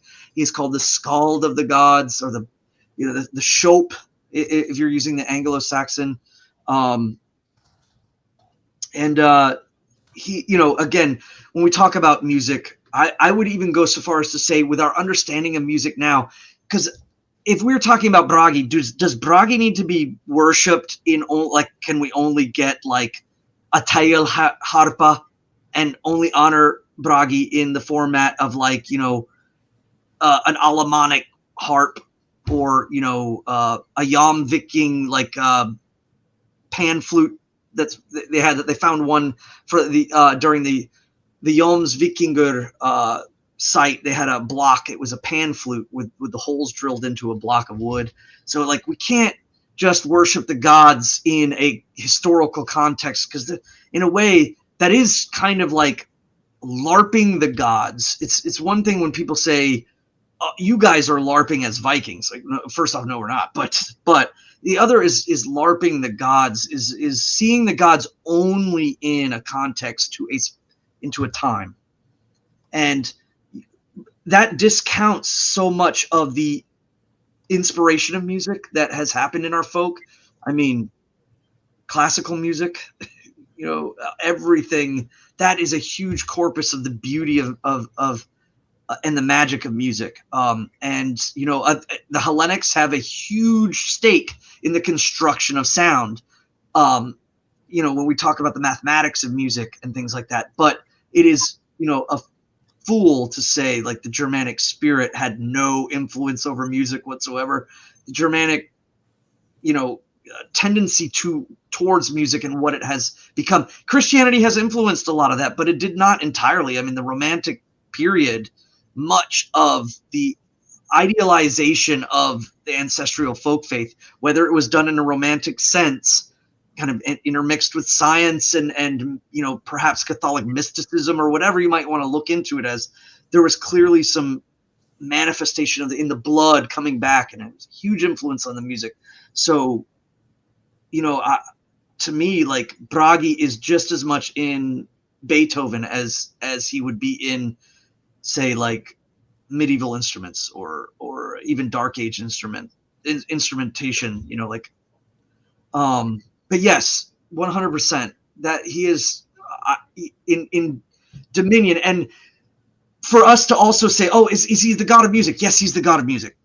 And for us to say that's so trite, like, to have a god of music, and especially I think, people that are monotheistic, people that are, or the philosophical minded, or the Hellenics that were philosophers that kind of started to destruct divinity into bigger things and concepts and all of that stuff. It's so trite just to have a god of music, but it's more than that. Obviously, we spoke of Bragi being not primordial, but the symphonic sound of order amongst heaven.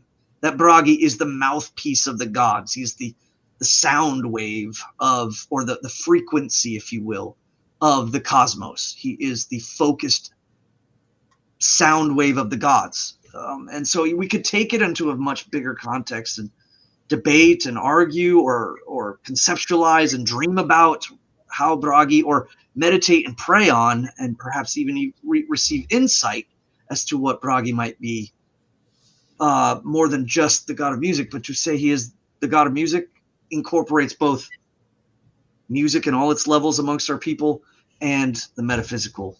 He is the frequency of the gods, just as much as Heimdall is the separation of light, that light of order from the Aus. He is the nexus point in which the light is focused from the gods. Bragi is too like that with sound. So beautiful. Yeah, sorry, I'm soapboxing again. On these tangents. Obsidian has a question for us. Are you aware the recently discovered Bracteate? Yeah, Bracteate? Yeah, or Bracteate. Yeah. It was published yesterday, today, and is the oldest mention of Odin.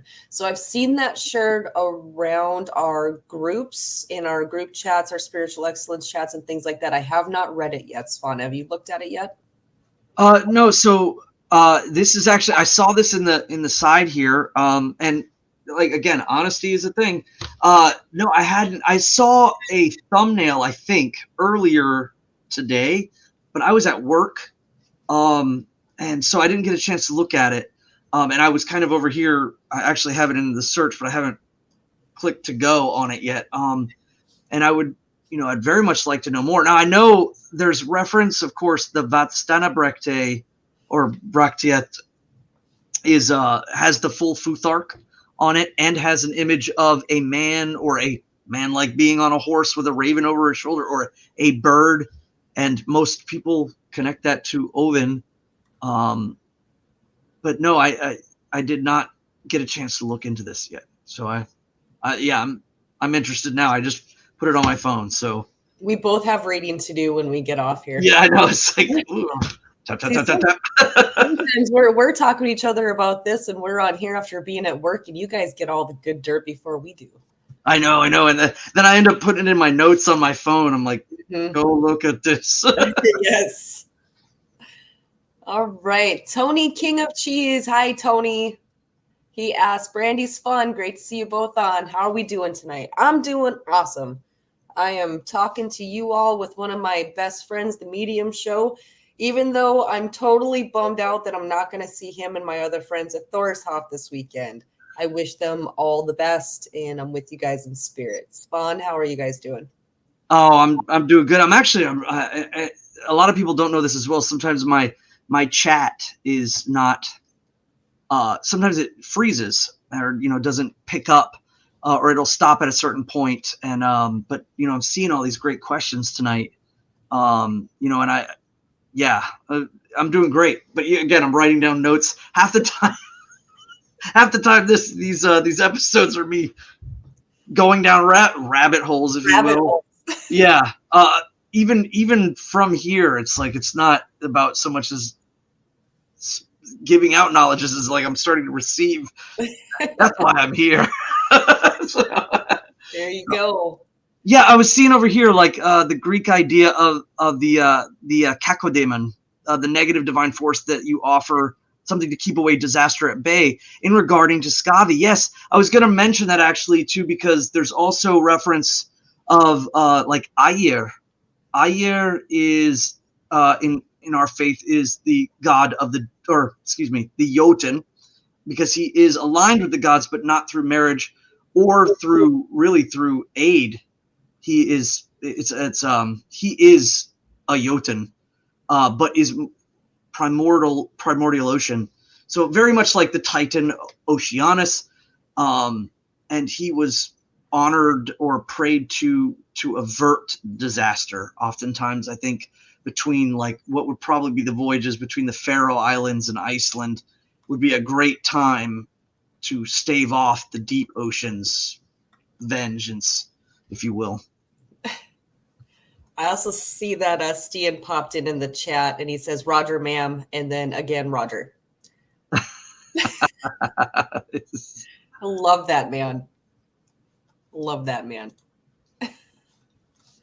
All right. Oh, looks like so when we had our entropy donation, it's not Michael, it's Matthew. Sorry about that.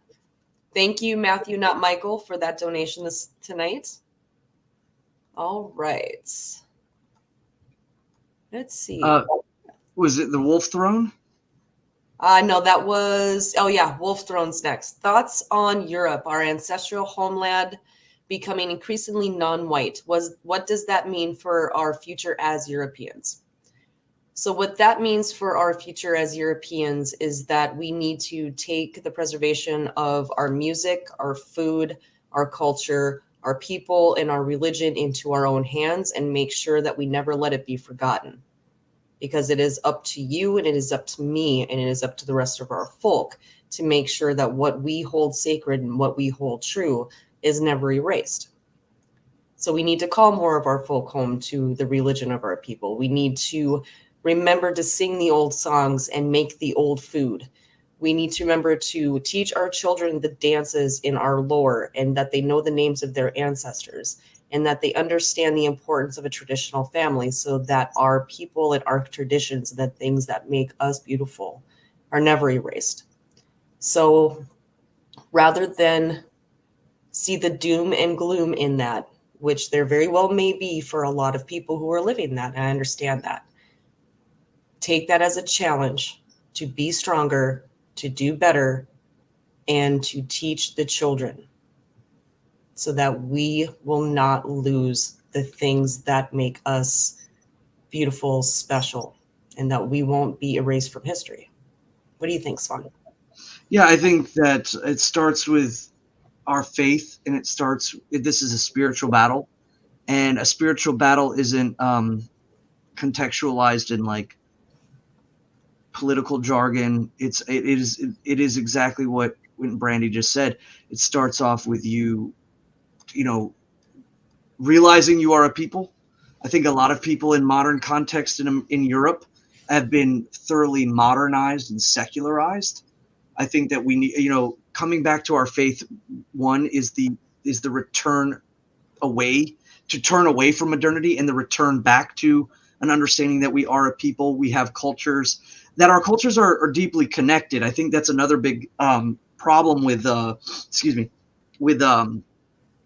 European folk, and I would even say people within the Anglosphere, whether we're talking about the Canadians, the Americans, the Australians, the Afrikaner, as they're not Anglosphere. I know they're Dutch, or Dutch Anglo, but all of these folk, it comes back down to starting at home, starting in the soul, starting in the self, starting and building with community, building back to the gods, and then we understand the placement of what we need, what we are by our very existence allowed and should be allowed to do, which is to define our place and to reclaim and stop the global like movements of peoples that are being brought in clearly for political reasons. We know that people have the migrants and the usage of political migrants on countries in Europe and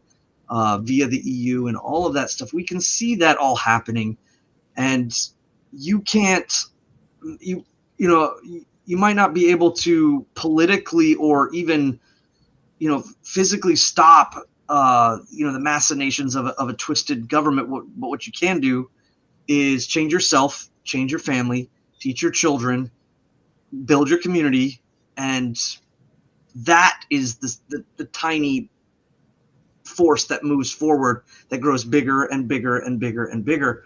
And again, conducting ourselves, because we're not going to do this, we're not alone, we're not simply by ourselves. There are lots of people that may not agree with us religiously, but they will find the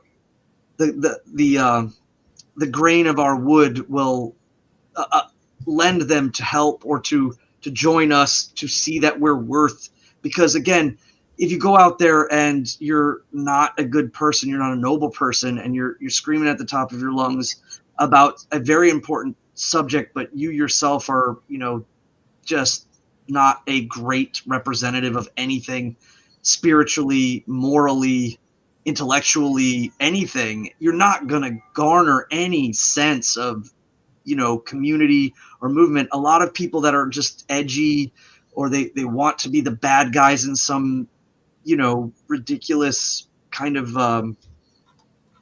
I guess narrative that's placed out in the world.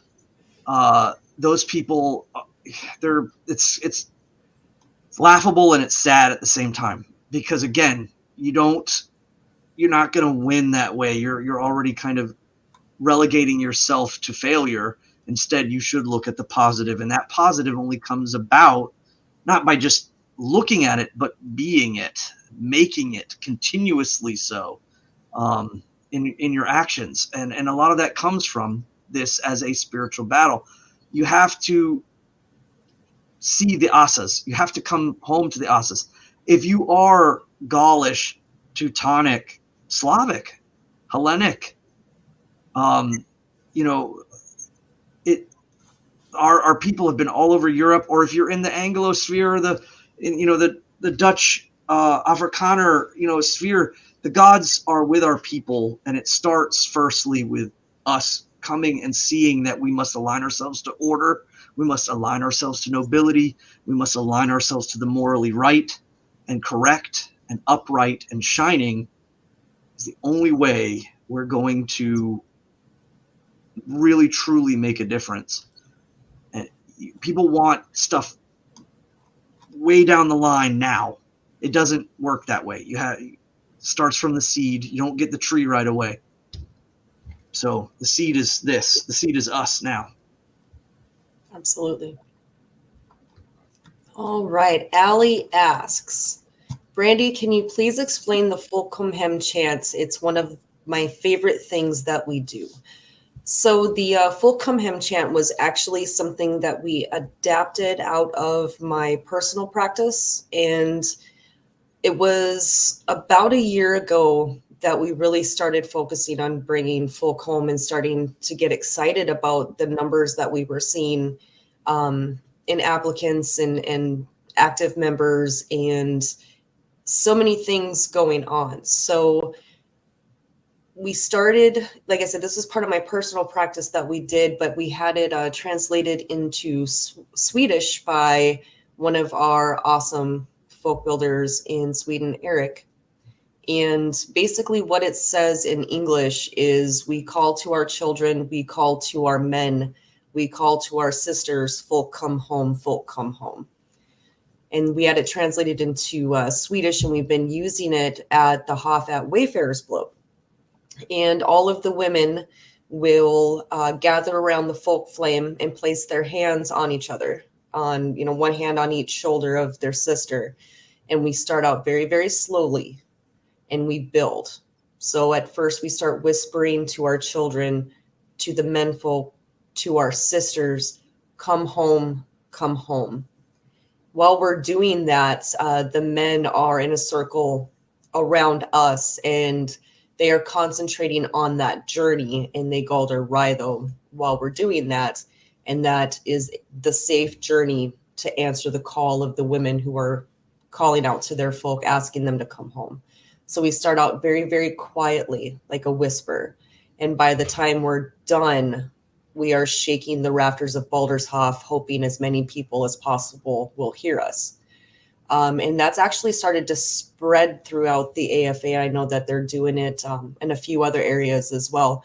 But it's really powerful. And if you ever get the chance to stand with your sisters, please don't be afraid of it. It takes just a few minutes to practice. You'll get it. By the time we start shaking the rafters, you'll be so caught up in that energy with your sisters that you'll have it. I promise. So don't ever be intimidated by it. It's something extraordinarily powerful that we do, and it really connects the women together. So that's where that came from. And the women love to do it. They just love it. Yeah, I'm waiting for it to hit down here again. You know, or at least I think winter nights, by this coming winter nights, you know, I think that when the ladies get together, especially around the night of the DCR, there's a lot of transference there, and I'm hoping some of that comes down to Thorshof. Yeah, it's really strong. I mean, you can just feel the energy from, you know, woman to woman transferred out, and it just radiates out. But it starts out soft like a lullaby, and by the time we're done, there's a lot of us that can't speak afterwards. So it's pretty powerful. Yeah, and it's interesting for me again because a lot of people think they don't understand some of the nuances of Asatru folk like culture, and with the ladies, you know, how that these mysteries amongst like I want to see it come down to Thorshof. I'm not a lady, like I'm not a woman. This is within your circles, and it's spreading organically on its own. I'm just anticipating for it to come down. Just wait until it makes it down there. Right, exactly. But I am anticipating it, like Yep. much so. I want to see it because it's beautiful. Yes. Yeah. Tony has another question for us here.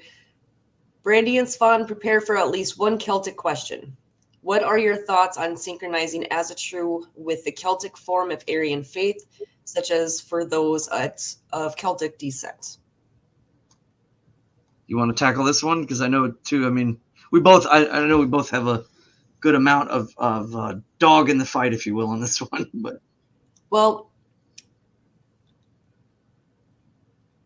first, as far as synchronizing Asatru with the Celtic faith or the Celtic form of the Aryan faith, the Ullr Godi explains this, I think, the best. You have a set of chairs and a table, right? They might look a little bit different. They might seem a little bit different, but they're all made out of the same tree. So as far as synchronizing, a lot of people miss a really big point about the faith of about being Pan-Aryan. A lot of the things that you're focusing on as far as music, clothing, folklore, and things of that nature, those are local traditions, right? There's no reason why you can't use those local traditions in what you're doing and honor those ancestors. It doesn't mean that you're being part of a different religion. It just means that you have an additional tradition. Does that make sense? So a lot of the folklore and a lot of the dances and a lot of the songs, those are things that are traditional. But as far as synchronizing them, they're already synchronized as far as I'm concerned. You can see the similarities, you can see the influences between the stories and between the gods. That's pretty prevalent. A lot of people take the difference of tradition and mistake it for difference of religion. So I just wanted to add that. That's usually where I go with that, because traditions and religion can be separate. You can already see the similarities. You can already see the influence. You can already see the natural synchronicity between the two. But people focus more on the differences of tradition of the local area and don't realize that they're really doing the same thing, just in a different traditional way. Your turn. Well, I mean, I think it's worth noting. It would be lying to anybody if we said we weren't Teutonic focused. Mm-hmm. I mean, first and foremost, any person who is of Gallic descent, I have, Gaulish blood as well as Nordic blood and some Anglo blood, or Central Germanic blood. We speak English. We speak. Oftentimes, we talk about the gods in an anglicized version. We do use the Nordic a lot because, of course, those are the last written sources of a time, the last bastion of our faith. So a Teutonic focused, it would be a lie if we said it wasn't, but it clearly is. But everywhere that the Teutonic people have ever gone, they have gone with the Gallic people kind of in. There's been collision or even sometimes connectivity. But again, it's worth noting wherever the Gauls were amongst the Hellenics or the empirical like Roman, they were pretty much completely absorbed. Amongst the Teutons, a lot of the traditions of the Gaulish people survived. The Welsh language is struggling. It's hanging in there. Again, same with Scotch Gaelic, and this is important. I think a lot of Teutonic folk now realize that this is important, that the Welsh keep their language, that the Scotch Gaelic remains. Faroese, these are dying languages that we want to keep around. So I think that there is a due and equal amount of respect and understanding. Of course, our founder, is heavily Irish Gaelic descent.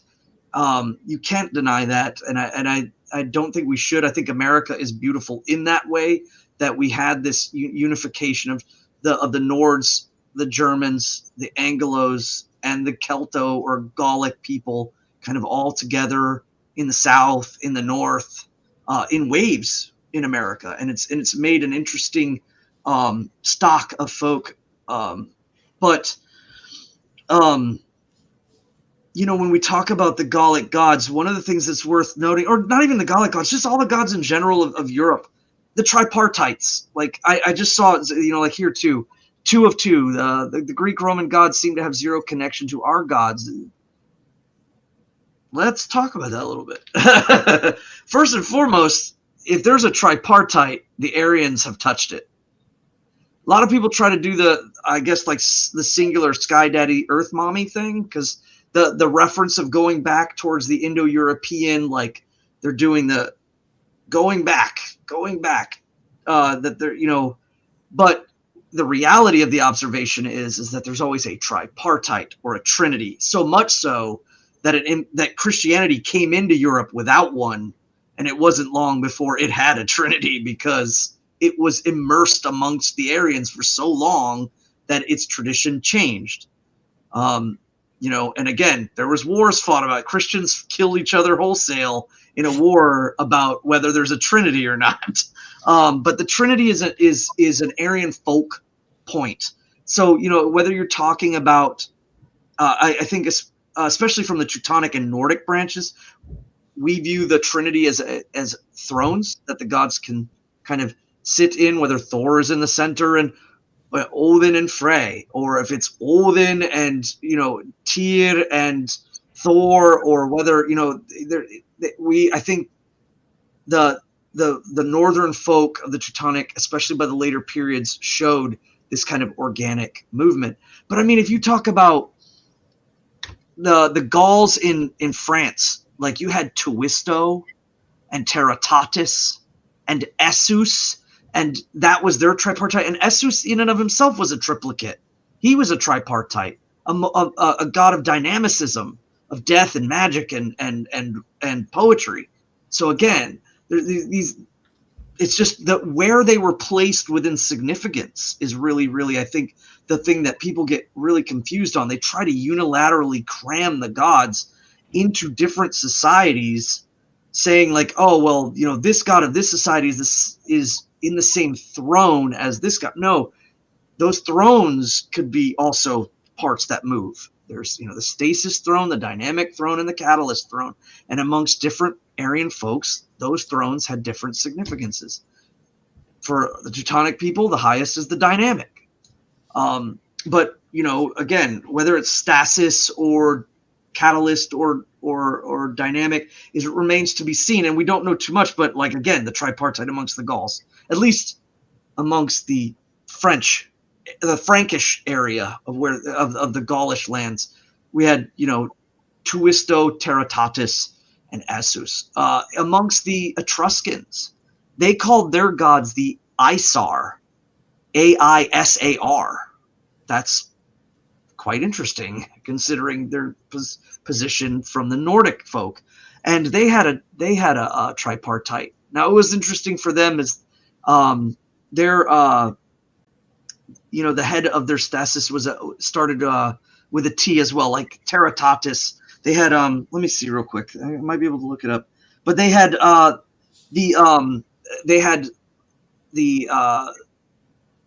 also, like, I think it's Ullr is the earth or the mother, and then which of course the Romans equated her to Juno, and there was another that was also connected, but it was interesting that they had a male and a female in the tripartite. That was interesting amongst themselves. The Hellenics, they had it, but of course, because they're Hellenics and they're in the math, they numbered theirs. It's like Zeus or Deus Pater, he has the singular scepter or the singular lightning bolt. And then the second, the stasis throne of death, is Hades or Plutonus, and he has a bident. And then the third is the Lord of Storms and Waters, Neptune, and he has a trident. They've numbered their tripartite with 1, 2, and 3. I mean, it's like, you can't even make this up. And then the Slavs too, they had their tripartite is very interesting because their dichotomy is heavily between Perun and Veles. And Svarog or Deves is kind of above. He's a stasis throne, and is seen as like kind of above the polarity between the two of Perun and Veles.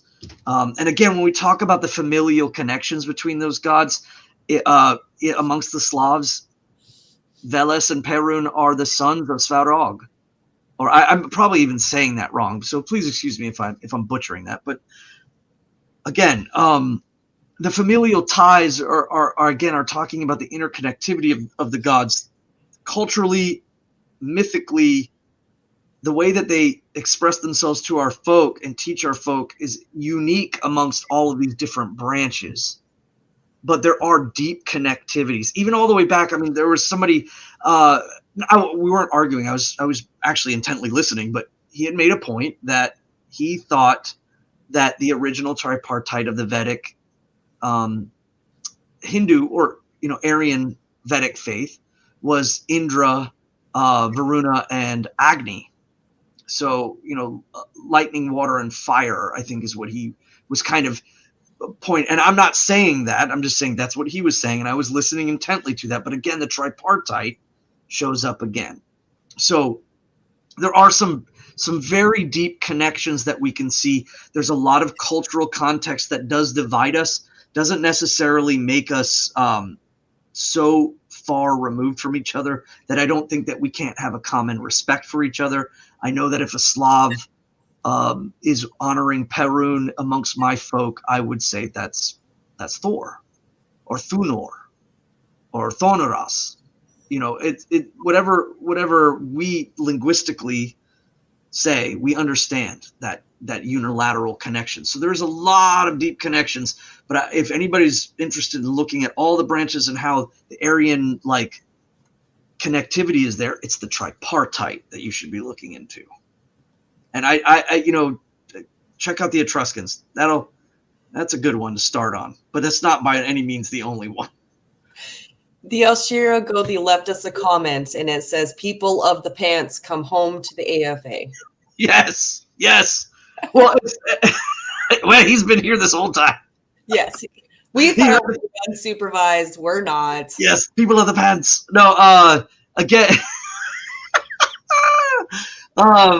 Yes, no, I think it's splitting hairs and purity spiraling when we get too far into the ideas like, well, I'm Irish and Scottish and English and Iceland, we're purity spiraling too far. I think that to understand that the gods are above, or not above as in a way of like casting off, but they are the divines. The divines have been with all of the branches of the folk and are expressed in our souls in those different branches uniquely, but their powers are still there. And so if you think that because you got too much Irish blood, you have to give prayers to the Tuatha De Danann, and you can't to the Aesir, then you're taking this in a different way. And I don't think that's necessarily the best way to take it. Or if it needs to be said, you can go home. You have traditions like Whit and Brandy said. You have traditions at your home. When we come to a national event, you just understand that we're using Teutonic focus. That's the language we're using. The gods that we're talking about. You could go home and you can call Thor Perun all you want. You just understand that when you come to an AFA gathering, you're using Teutonic. You're using the Teutonic name of Thor or Thunor. So, don't split hairs. Come home. Just come home. Right. No navel gazing. Wear whatever pants you want. Just come right. Home. Yeah. Don't stare at your toes and try to count them out. Yeah. Walk forward. There we go. So you kind of went into this already, explaining a few things, but the Wolf Throne asks, this is going to be long, Svan. I'd like to hear your thoughts on this. It's very clear that the Celtic and Slavic gods have a lot in common with our gods. Some of them may even be the same gods under different names, but the Greek Roman gods seem to have zero connection to our gods. Is Southern European divinity separate from Northern European divinity? If they are related, how so? Where's the common root? And I know you already... Yeah, we just kind of... Yeah, I mean, I love tomato Europe. I'm from potato Europe. No. And I think that we need to join hands. Tomato sauce would be great on potatoes. Yeah, exactly. Well, and the ironic part of that is that tomatoes and potatoes aren't native. I'm from turnip Europe, and they're from olive Europe. Gotcha. See? Yeah, again, I just kind of touched on that. The tripartite is a huge thing to focus in on. I think it's worth noting. Now, I have pondered, and I'm not saying this is the case, I've wondered about the influence of the Phoenicians amongst the Hellenic people, because there was a lot of that. And we do know that there was transference between the Greco-Hellenic area and the Phoenicians and the Minoans and even all the way down into the Egyptians, we know that there was that bridge there and how much that influenced. So would we consider the Hellenics to be an Aryan branch that was influenced by outside people? The argument could be made. Just as much as, say, for instance, like where the Aryan people that became the Iranians were clearly interacting with people of the Southlands below them, the Semitic, or the people that spoke of the tongue of Shem, the Shemitic folks, whether they were, what eventually would be descended into like the Arabs or the Hebrews, or I guess they would sometimes they're referred to as like Indo-Syrian, or like they're not Iranian, they're kind of just south of that, south of where the Hittites and the Luwians were. And of course, you look at like text from that area in the Semitic faiths, they even talk about their northern neighbors, the riding the chariots and so on and so forth. And those people were, probably an Aryan branch. And again, that speaks of influence.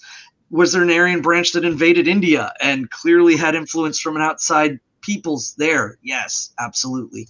So the Celts, the Slavs, and the Teutonic people are unique in their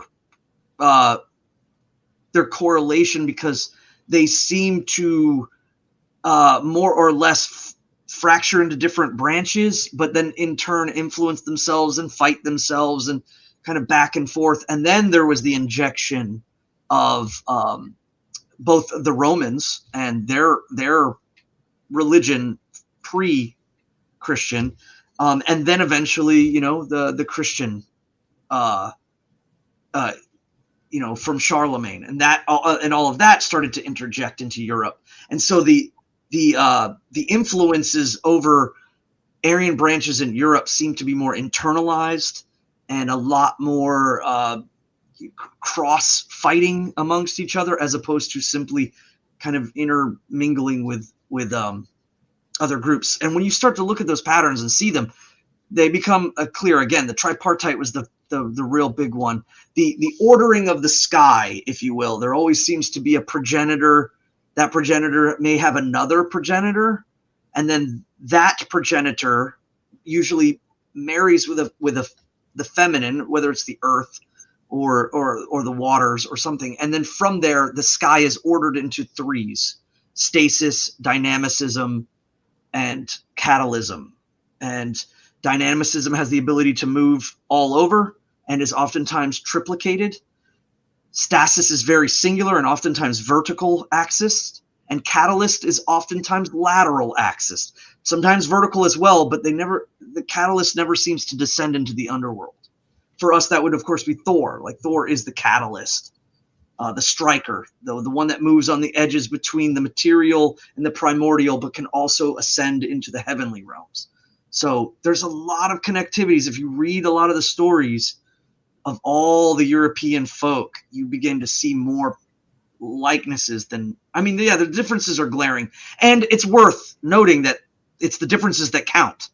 I'm not saying that we need to blend it all together into one big mash. I'm just saying it builds a healthy respect. I have respect for the Slavic folk, the Latvian or the Baltic folk and their beliefs. I have, and the Hellenics and things like that. But we're Teutonic, and I think that especially people of the pants are, you guys speak Germanic, English, of some sort. And I think splitting hairs is ridiculous, and we should unite. And I know that means bearing a lot of the past. But I'm not saying that we should forget or try to destroy our individuality, but it's time to, come home. Yes. Obsidian Skull asks us, Svan, should Folkish heathens help and support more the Sami community? I will put out there, I think that Folkish people should support other people who want to preserve their own thing. I'm in support of everybody's preserving their own culture in their own traditions and their own religion. I support anybody who wants to do that. Swan, what about you? Yeah, 100%. Whether they're folk, whether they're not folk, yeah, preserving your folk faith is priority number one. I think, yeah, again, people purity spiral. Do you support the Finns? That I was making a joke like a couple of episodes back, where it's like, I'm just the damn Welsh, like, making this argument about the no, yeah, I think we should absolutely. I think that it's interesting that we see the global media trying to turn the Sami into victims. They're really, you can see them kind of doing that. They do that. That's one of their tactics, is to help disseminate a foundational sense, is to hyper focus victimization on one specific group. In that they don't care about the preservation of the Sami, they want to weaponize their victimization. That's what they're doing. So, the Sami people, don't call them Laplanders, and then they've been oppressed by the Swedes and the Nords for well, perhaps yes, that is the case. Are they now? No. Should they be preserved? Yes. Should the Teutonic people, have the Teutonic people completely eradicated them? No. They were not like the romantic folk of that went in and completely decimated the Gauls. And so, yeah, I think that, again, we should be concerned and have their tribal way of life. And I think that we can learn a lot from them. I think we have learned a lot from them about how our religion has interplayed in their culture, and their culture has, again, interplayed in ours, even down to America and Santa Claus, and some of the spiritual practices there. Yeah, I think it's worth us supporting their folk faith. Mm-hmm. All right. Shiro asks, any thoughts on the theory that Homer's epics references the Baltic countries, as Felice Vinci claims, in the Baltic origins of Homer's epic tales? I don't have too much on this, because referencing into Baltic, the Baltic countries, I don't know. I mean, are you saying that the theory is that the the epic itself is based in the Baltics? If you could kind of clarify that a little bit, but I'm not super familiar with this theory. Neither am I. Yeah. Can you elaborate just a little bit more on that? Yeah, sure. Elaborate a little bit and we'll come back to that. Allie asks, I've been rattling this around in my brain for a while now. Witan Svan, can you speak a bit on the connection between the slumbering king stories, Arthur, Barbarossa, and Balder, between life and death? Merlin seems quite a lot like Odin. Is this possibly a Christianization of a lost story or something else entirely? Well, we talk about the gods manifesting in our a lot in our stories through various ways. That's why, I think people, when they scoff about the connection of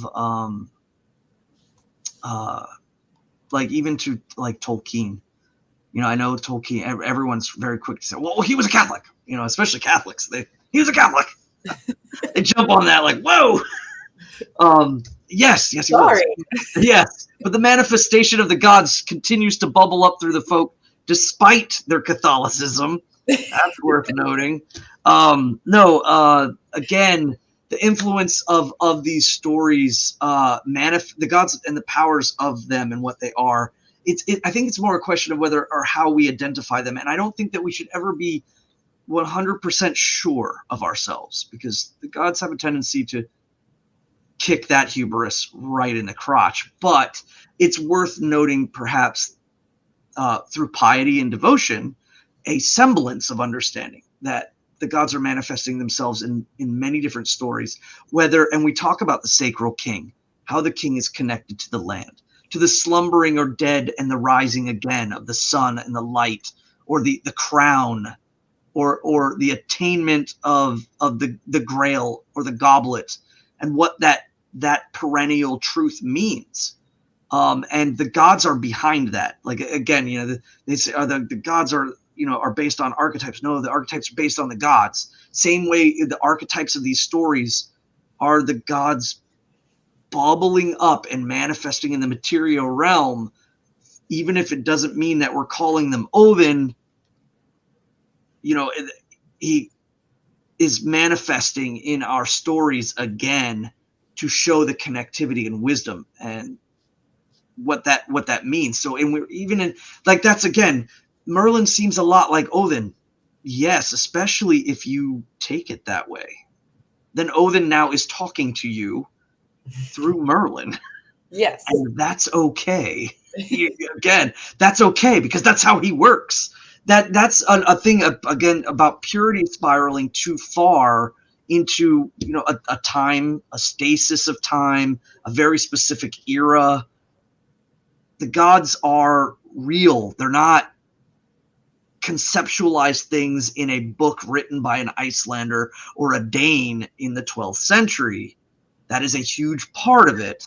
And it does give us an anchor into cultural, like, manifestation of our bridging that gap that's been divided for so long. And Christians try to hit us in that one all the time. You guys don't have an established tradition, or you guys don't have a mystical connection. Ugh. Anyways, that does help us in that bridge, but they scoff at the notion that our gods are manifesting in music, our gods are manifesting in certain ways, and it's more so not necessarily that like Merlin or the story of Merlin is Odin, but that if you perceive the wisdom that's being spoken in that moment, then that connectivity is made. You have to be careful, though. There are lots of people that try to bastardize the stories, but sometimes it's not like entirely there. I mean, sometimes when it comes from a point of devotion, it's not a bastardization. It's not a degeneration. It's somebody, again, we talked about that before in Victory Never Sleeps, like the Marvel comics and stuff like that. That's not coming from a point of devotion. There's other things there. But if it is, and you perceive it that way, then suddenly that wisdom does kind of start to play true when you see Odin in Merlin, whatever kind of story that you might be reading that in, or whether you see it in Gandalf, or whether you see it in, like, again, in the Finnish stories. Maybe you're not even Finnish, but all of a sudden, you see it in Vanamonen, in the Kalevala, and you suddenly, wow, wait a minute, that I see Odin there. Then I would not say, out of respect, I wouldn't say don't blanket everything into one god, but I am saying that seeing the connectivity within Perun and Thor, or seeing I think it's Tupio, the god of the hunt, and Ullr, and seeing those connectivities, and that perhaps Ullr is speaking to the Finns through Tupio, as he does through the glory that we call him, the Glorious One. So, that's an interesting thing to think about, that connectivity. It's kind of a balance between not purity spiraling, but also respecting the individual sections of Europe. Mm-hmm. That's a tough one. Yes. So Shiro has reiterated a little bit here about his theory, and it is that the theory is that Odysseus visits the Baltics. Those are the places he visits on his 20-year voyage. So goes the claim. So okay, I'm familiar with that. Yeah, no, I did hear a little bit about this, because they're talking about how in the voyage, because the Mediterranean was so well known by the travels, especially in northern Africa and on the southern peninsulas of the Mediterranean, that the voyage itself seems extraordinarily long and filled with islands and places and destinations, that the Mediterranean, the people there would probably know them already. So yeah, I recall a little bit of this And again, too, when the question comes up, it's very brief, so I'm like trying to read it. But I don't know. Yeah, I mean, I've heard people have even talked about possibly too that his voyage was on the western side of Africa, too. That he left outside of the I guess past the peninsula of Spain and Morocco or northern Africa, and that it led him out there. But as equally fascinating as it would be to go to the Western Africa, I mean, again, coming up through the Isles and into the Baltics, perhaps even in, like, again, the island chains between Norway and Sweden. But I wonder, again, if that theory is standing, weather and things like that, I don't know.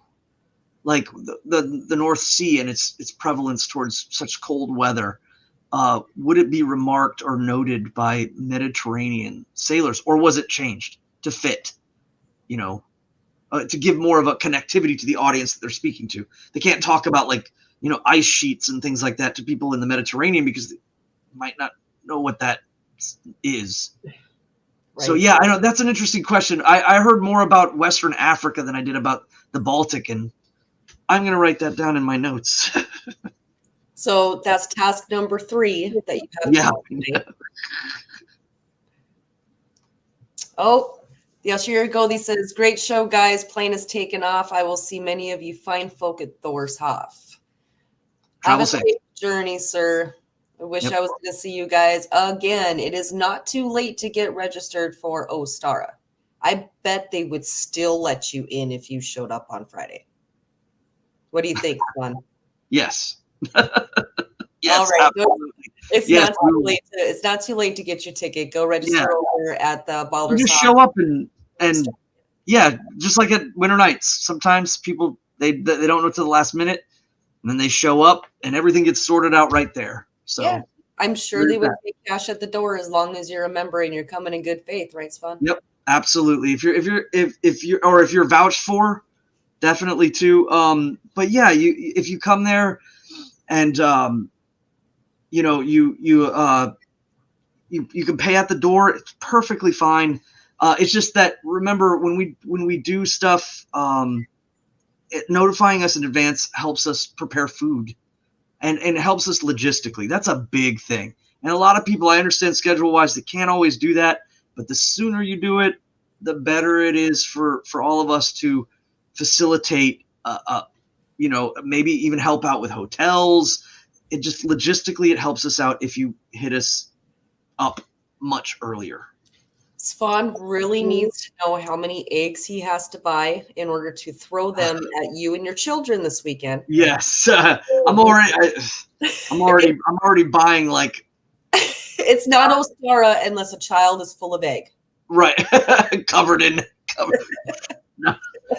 Yeah, I'm already projected to buy like 3 or 4 cases. So.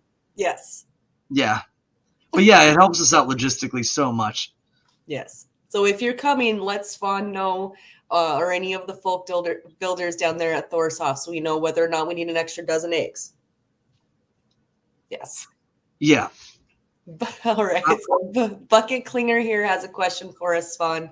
What types of achievements would enable one to go to Ullr's home? So one thing about going to the home of the gods is it takes a lot. It's got to be something that would be transcendental, right, Svan? It would need to be something worthy of the gods themselves. You want to elaborate on that? Yeah, I think that you just hit the nail on the head with that. It's got to be a lot, because the way we see our deaths, our souls to be reconnected beyond the veil to our ancestors, is a part of the cycle of it all. To be denied by our ancestors to pass through the realm of death and to join them, to be cast aside, is detrimental and terrible. So, but that's the cycle, and that's why we try to live a life that both honors and elevates the renown of our folk, the renown of our families, the renown of our ancestors. The gods, on the other hand, are watching us now from above, and they're watching us through. And as they look, what we are trying to be witnessed for is glory in deed and action. And that takes a lot. Noble forthrightness, and really to understanding that the gods are seeing us now as we do things now, bad and good. I'll be the first to say it for myself. I think a lot of Asatru folk don't think about or conceptualize the gods as interacting with the material from above, or in the cosmic or ordeal or order plane of order and of axio, and our actions now are being noted. But what more so is to be noted is action that leads to great renown, and that renown takes its place within its time and context. To be someone who is, leading, someone who is teaching, someone who is aiding people, helping people, healing people. These actions that you can take as an individual are to be witnessed, or you should want them to be witnessed by the gods, that you're doing these things. At the same time, understanding too that the negative things, the inglorious, the ignoble things that you're doing are also being witnessed. So remove those, accentuate the glory and the nobility, and strive to impress the gods. And even if they don't take you, surely your ancestors will. So you're aiming beyond the acceptance of your ancestors, and if you achieve any semblance of notice from the gods in that regards, there's no way you'll be denied by your ancestors. So that's the way we kind of see this, is this is the purpose of it. The gods are watching now. So yeah, do glorious things to be chosen.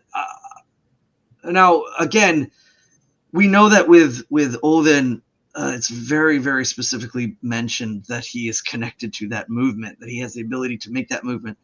There are references again to Thor, and they're even in Egil saga, when there's mention of going to be amongst Thor and the gods. But it does take a lot. We do know culturally and contextually back then, it's been mentioned that our ancestors spoke again of coming back from the ancestors. Most people just title that reincarnation, but it's not like a one-for-one thing, or like perhaps in an Eastern sense of what most people would think of. And also that there is mention of being amongst the gods for various reasons. Some have even, to be amongst Gevion, or to be amongst the maidens of Fensalar, if you are, a woman who's never had, or bore a child and is a virgin and passes away, that you have some special place amongst the maidens, or something of that nature. There's been lots of references and speculations and personal, devotion towards certain ideas. To be accepted into those halls, though, is to be taken into the gods. Those halls are the gods. Valhall is Odin. To be taken that soul might in for a reason. Volfang, same thing. So to be amongst or within Ullr's, really, I don't know. But I mean, I wonder, or speculate, or dream maybe even. Perhaps there is just somebody who doesn't, that lives on that edge, that tests themselves, that exemplifies and is witnessed in the gloriousness of that, and does it in praise of. It's another thing is, I'm doing this for Ullr. Why? No other reason than to be witnessed. It's not to garner any favors. Because the mountain is there, and I want him to see it. And that can apply to any of the gods or the goddesses, or any of the Aus and Ausenjur, I should say. I'm trying to get away from gods and goddesses. I think that has some crystal fluffy bunny kind of connotations to it. The Aus and the Ausenjur, seeking glory to be even amongst them or within them after death shouldn't be the main concern. The main concern is to exemplify and aim to be witnessed by the gods. Everything that's on them is on them, and if you do not, you are not a failure. You will go amongst your folk, and even then, too, your renown after your death, even if your soul does go through and into beyond the veil to your folk soul, your renown can still carry weight, and that could also lead to you coming back up, because there is a well, there is also a root, and all roots pull up. Mm-hmm. That's part of the cycle of it. It's very important why those roots are placed in the upper, why the tree is in the upper, and that the roots that reach one in the upper, one in the middle, and one in the lower. It's very important why that's there. It's a circulatory system. A lot of people are trying to kind of drive it into this concept that it's an axis, or a pillar. But the idea of a central point is very Aryan, but the idea of having to have a physical connection where the roots are all down in the underworld, that's not the way this was going. I mean, again, if you look at a lot of Aryan traditions where there's the mountain is in the physical realm, the gods are in the top, or the mountain is in heaven and the gods are on top. The mountain is symbolic of a central place. The Yggdrasil is just as much the same thing. So there is a root in the lower world, and it will draw up. Seek renown amongst the gods, and bring honor to your ancestors. Obsidian asks, do you think that heathen communities should teach ancient languages as a first or second language, like Old Norse, similar to the Pennsylvania Dutch? So that's going to depend. That's going to depend on you and your family and what you want to teach them. So, for example, my family is very majority Germanic, but my children are half Slavic. So what do I teach them? Russian or German, or both, right? So it's really up to you. Have that conversation with your family. I think it's very important to keep all of the languages alive. Language is a very, very important part of identity and culture. So keep as many of them alive as you can. Should it be a requirement? I don't think it should be a requirement, but I do very much believe that there's a lot of things that create a culture, and one of the biggest things that form a culture and a people is language. So I don't necessarily say that it should be required, but I think it should be highly encouraged to keep as many of our languages alive as possible. What do you think, Svan? Yeah, I agree.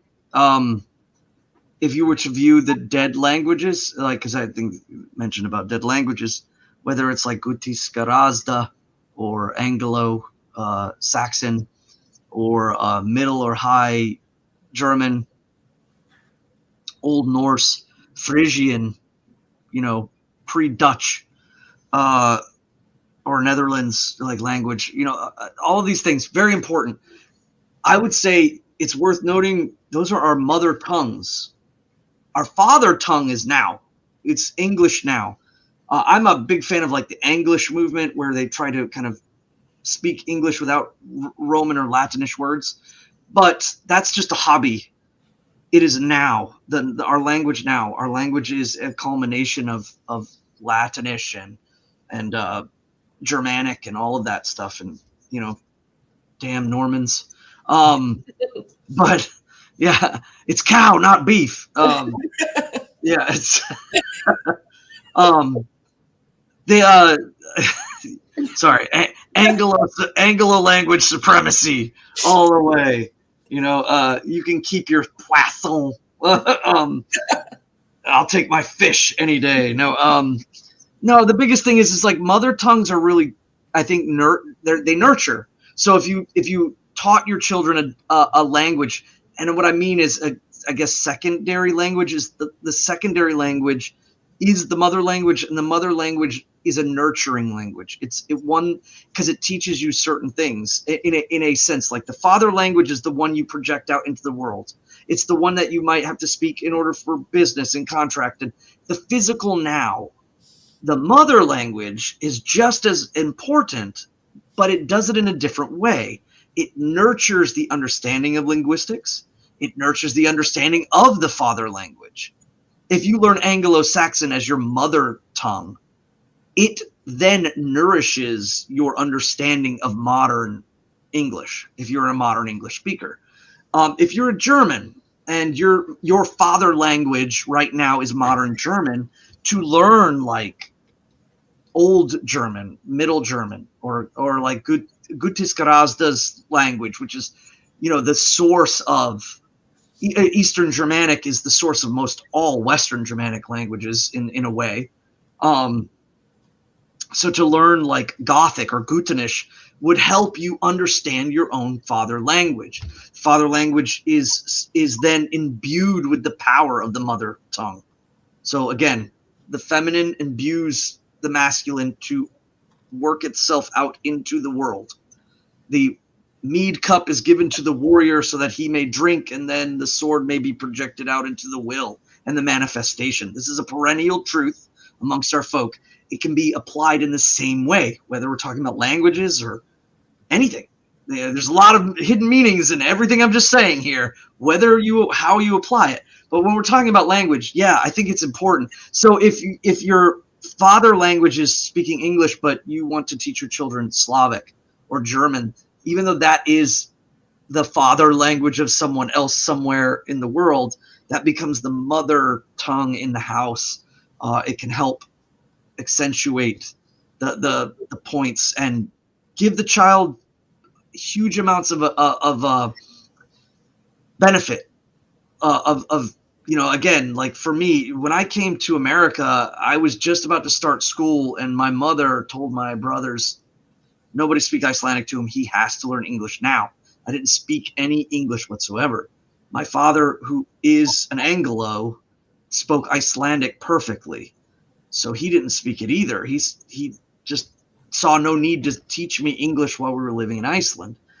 But then unforeseen, we had to come back, or he had to come back, and we had to come with him. So I had to learn English crash course very, very quickly. That's why I don't have a huge Southern accent, even though I was raised in the South. It's because I was taught from teachers, and my first teachers were from military, like towns and schooling, and those people were not from the South either. They were from all over, or they taught this kind of educational American English. So yeah, learn it. It helps, because even though like I don't have conversational Icelandic with anyone ever, and I really can't. I can read it though and pronounce it, and then I can also look it up, and suddenly I start to see, oh, okay, I see how they put these words together, join them together. It helps a lot. Old Norse is a good one. Anglo-Saxon is a great one to understand where our language comes from. Or Latin, even. Latin's a beautiful language. I mean, we can say all this stuff about the past and the Germanics and the Romans, and the Romans. No. Yeah, I mean, if you think about it, like I think the men with no pants. Yes. All of Europe and their no pants, their well-oiled knees, like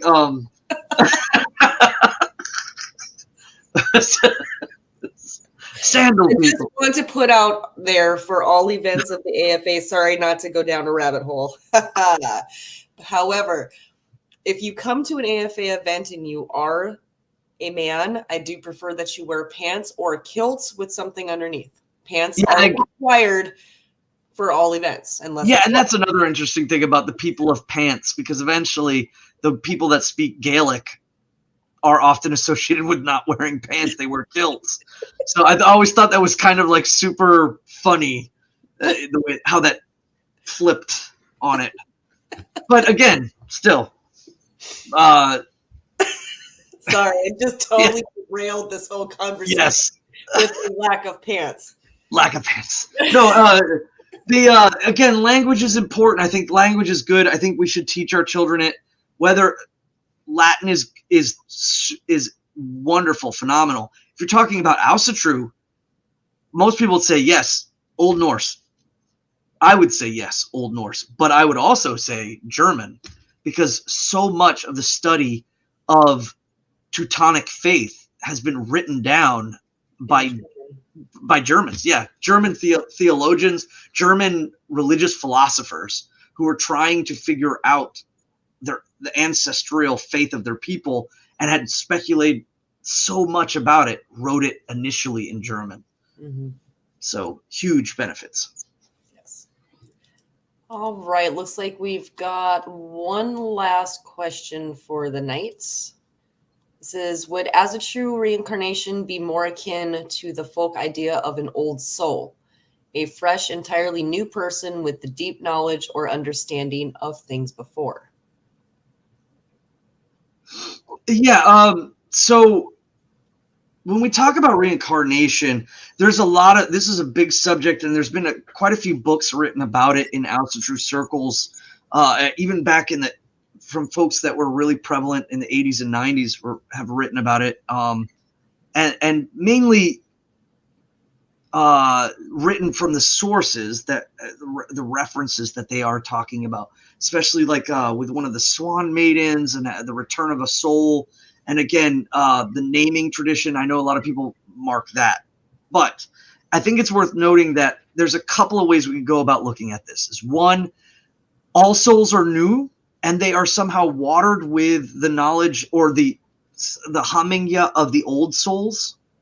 So some people in Asatru believe that when you die, you go beyond the veil and you connect. If you're accepted by your ancestors, because you could be not accepted, and then you go to not a good place.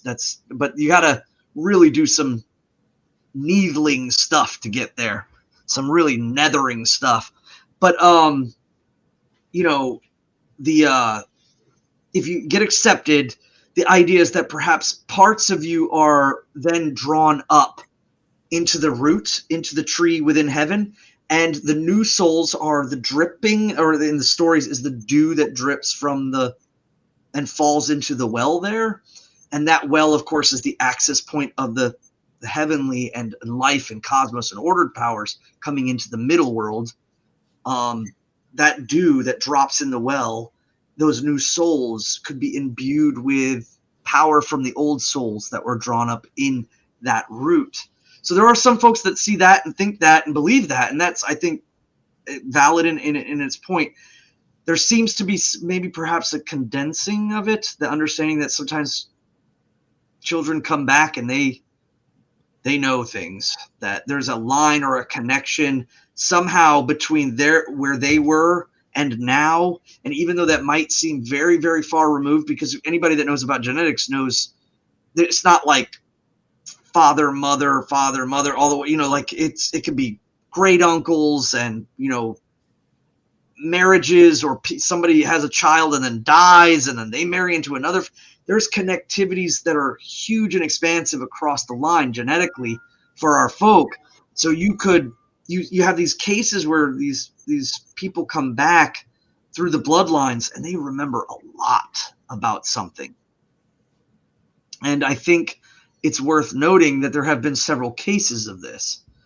And from an Asatru perspective, I would say that perhaps if there is only fragments that come up, there must be some condensing of this, because there are cases in which these people have full memories, trauma, even mental trauma of an event that happened thousands and thousands of years ago.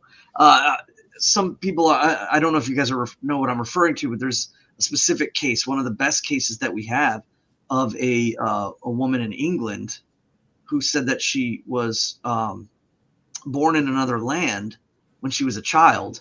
After she fell down the stairs, the doctor pronounced her dead, and then she wakes up and she remembers a garden in a place far away. And then this whole thing turns into a giant connection to her and Egypt. And we know that folk were in Egypt. We know this especially through the priestly class and the ruling class. They had, genetics and things like that. We know that now, looking at the mummies and things, we see this. So there is a connectivity, but apparently, she is in England and she's having these visions of a garden someplace in a land far away. And then as she grows older, she has more and more of these visions. She marries an Egyptian man just to get into Egypt. And then she knows about like these ancient tunnels that nobody knew about. They hadn't even found them. And then they were kind of following her hunch, and then they look, and sure enough, they're there. Again, we're drifting off into that's a rabbit hole. That's a rabbit hole. That's a rabbit hole, and that's a cool one to look into. But what I'm trying to do is observe the overall mysteries of the gods and the universe and the cosmos, and try to see and observe how it works. And it seems to me that it's not just like a sprinkling of the folk, the Hamingya, but that there are holes, there are whole essences that come back. So there's some sort of mixture between new soul, old soul, or also old souls that come back but don't ever actually physically manifest, but are somehow deemed to be Alfar or Disir. And they preside over the physical manifestation of the soul in the material, in the individual, like in the family. And so there's there's a stopping point before the material in the Disir and Alfar classification of the spirits. So, but yes, reincarnation. She did have a follow-up question, and you went into this a little bit, but if our knowledge and souls are dripped into the well, does that mean that Odin drinks from the knowledge of all folk? So the gods deem out the doom of men, and what this is they're observing through Earth's well. Earth's well is the one above that observes below, which is here. But it's worth noting that Odin does not drink from that well. He drinks from Mimir's well, which is in the middle. And it's, in essence, that's the place where the material goes. And then it descends down into the primordial, the place where there is no time, where all of the flow of primordial matter, proto-matter, flows down into Niflheim, into the misty home, into the realm of stasis. And he drank from the middle well. Mimir's well is memory's well. And what is memory? What is Mimir's well in the middle? What does that mean? Why it's important that the well is in the middle? That has reason that it is there. The reason our ancestors saw it this way is because the memory well is all movement. When Odin hung from the tree, that's Earth's well. When he drank from memory's well. Mimir, the godhead of time, where all time and movement is flowing and condensing down into proto-matter and falling down into the lower realm. So he is at the nexus point of all movement in the material world. All things that have happened flow there. To know the future, you must see the past. That is where all things flow. Anything that moves, every movement, every echo of movement, every echo of light, all things in the material flow to the well of memory. And it causes confusion because Earth's well is oftentimes Mimir's well and Earth's well. And when we think about Earth, we think about the past. But what we're talking about there, Earth is the ancient, the primordial, the place in which things originate. That is at the base of the tree. That tree is the place that the cosmos originates from, outside of Niflheim and Muspelheim. The tree itself then connects its roots down. It grows and then connects the cosmos together. It places one root in the ground of heaven, one root in the material, and one root in the land beyond Niflheim. It roots itself there. So when the gods place themselves in heaven, they ascend from Niflheim. Bor and Bestla, they ascend up to the tree from the root, and there they take place. They take presidence over the cosmos. That's where the tree is. The root is connected to Niflheim, and then it's connected to the middle world, and then it spreads out in the heavenly realm. So it's very, very important that we understand why they're placed the way they are. So when Odin drinks from the well of memory, he is drinking from all that has happened, because, again, to project the future, you know all of the past. That's why, like, in our language, we don't have a future tense. Like, we have run and we have ran, but we have will run for the future, because, again, all things manifest from action of the previous. It's all emanating out from action, from movement, from time, or more importantly, I think the understanding is that Odin learned from sound, from frequency. And he learned that once he died in heaven on the tree, the nexus, the heart of the circulatory system of the cosmos. All right. So the actual last question for tonight. So I said that and then 3 questions later. So the last question we have tonight. Svan, I've been studying Norwegian. Bokmal, do you know any Norwegian? How similar is it to Icelandic? Norwegian is Latin in it. Like, if we were to say, like, like, I guess, like, Alamader versus public, things like that. There, ambulance is in Norwegian. It's not in Icelandic. So, like, Icelandic is very, very Germanically centered, whereas Norwegian has picked up a ton. Obviously, mainly this is because of education and science and mathematics and things like that. Coming from Germany, Germany's already got Latin in it. Goes up and it goes up, and so that's why it's transformed. But Norwegian is closer to Icelandic than both, I think, Swedish and most certainly Danish. Danish, to me, I love, please let me context this correctly. I love the Danes. Y'all are great people. But your language, though.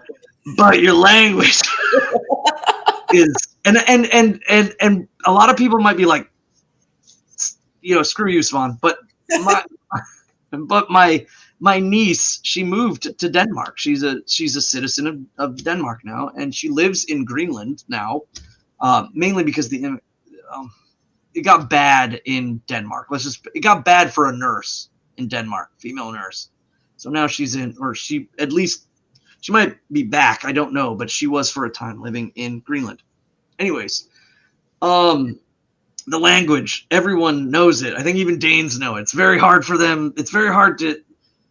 It's very, very mushy all together. I don't know why that is, but and Swedish or Svedjod, the Swedes, their language is very melodic and sing-songy. Norwegian is very blunt and straightforward. I think it's still sing-songy, but it definitely cuts around a lot of the corners of things.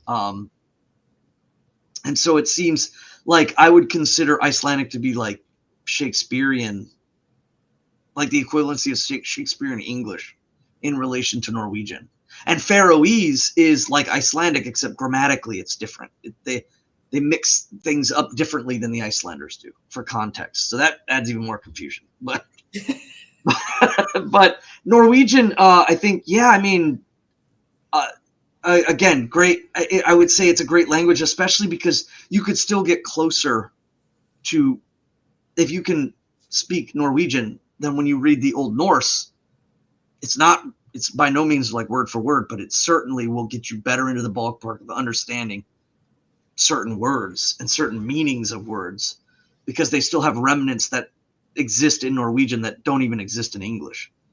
So, yeah. But no, I'm not. I don't speak Norwegian at all. I would like to, but I've been studying like dead languages more than anything. Like Gothic and Anglo-Saxon are my favorite.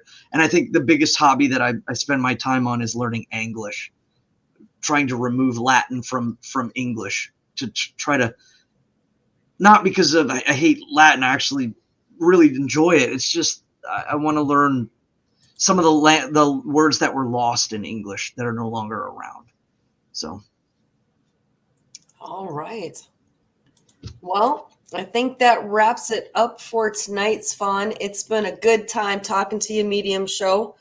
yeah, by all means, You keep, I you keep climbing those mountains just because they're there, sir. just because they're there. I bring the medium power, the meh power. Well, you know what's fun? You might be medium, but your knowledge on Asatru is big. Like It's the big show. So I think I enjoy this stuff. I hope that we hit some really interesting things because we did get to talk a lot of about Ullr, but there's a lot of stuff that people were hitting over here. And remember too, I think that it's worth noting that the questions that are asked, I know some people get scared about questions and things. Nobody's hiding. We're not hiding anything. So we will talk. This is open. I think that Alzhira Godi and I and you all have the ability to answer questions. We're professionals. We come at this from a professional mindset, but we have a very devotional heart. I think that anybody that has the patience or the humor, or at least to come and listen with an open mind, could hear us as we are. These are, this is us as we are as people. This is what it likes when we're in the same building together. Right. This is fun when me and Spawn are in the same room. So to clear that up, this is what we act like. Right. And there's again, I even emphasized this with Alzhira. There's no preparation for this stuff. It's just us and a go. But yeah, I mean, I think that a lot of people ask perhaps edgy questions or questions that are kind of like, ooh. I mean, if anybody's coming here with malice or miscontent, generally, I know Nick removes people that might have malice in their intent. A Latin word, actually. No, Latinish again. No, if they're coming, I'll use Germanic. If they're coming with an evil mind, evil is Germanic. If they're coming with evil in their mind, yeah, Nick is really good about kind of just chucking them off. But yeah, I mean, it's always been an open door policy. I think Alzhira Godi has made it very, very clear that you have a question, you'll get it answered, whether you like the answer or not. You might, especially with Alzhira Godi. You may not like the answer. You may not like the answer, but you get the truth. You get the truth. Right. Reverse you. You're right. And so, hey, at the same time, like, you come in, people like get scared about certain things or certain questions, or it may seem suspicious in certain ways that they might have some evil intent or whatever. Don't worry. Nobility doesn't worry about that. We answer truthfully, honestly. We lead from the light, and they can go bugger off. So, or they'll at least hopefully learn that this is us. This is who we are. We're not here. We're here to bring folks home and to teach about the gods and show devotion and glory to our gods, to the gods of our people. So. All right. Well, thank you, Svan, for being here. Thank you for everyone who donated tonight. Thank you for everyone who threw us some funds over in the donation buttons for the various things that we got going on.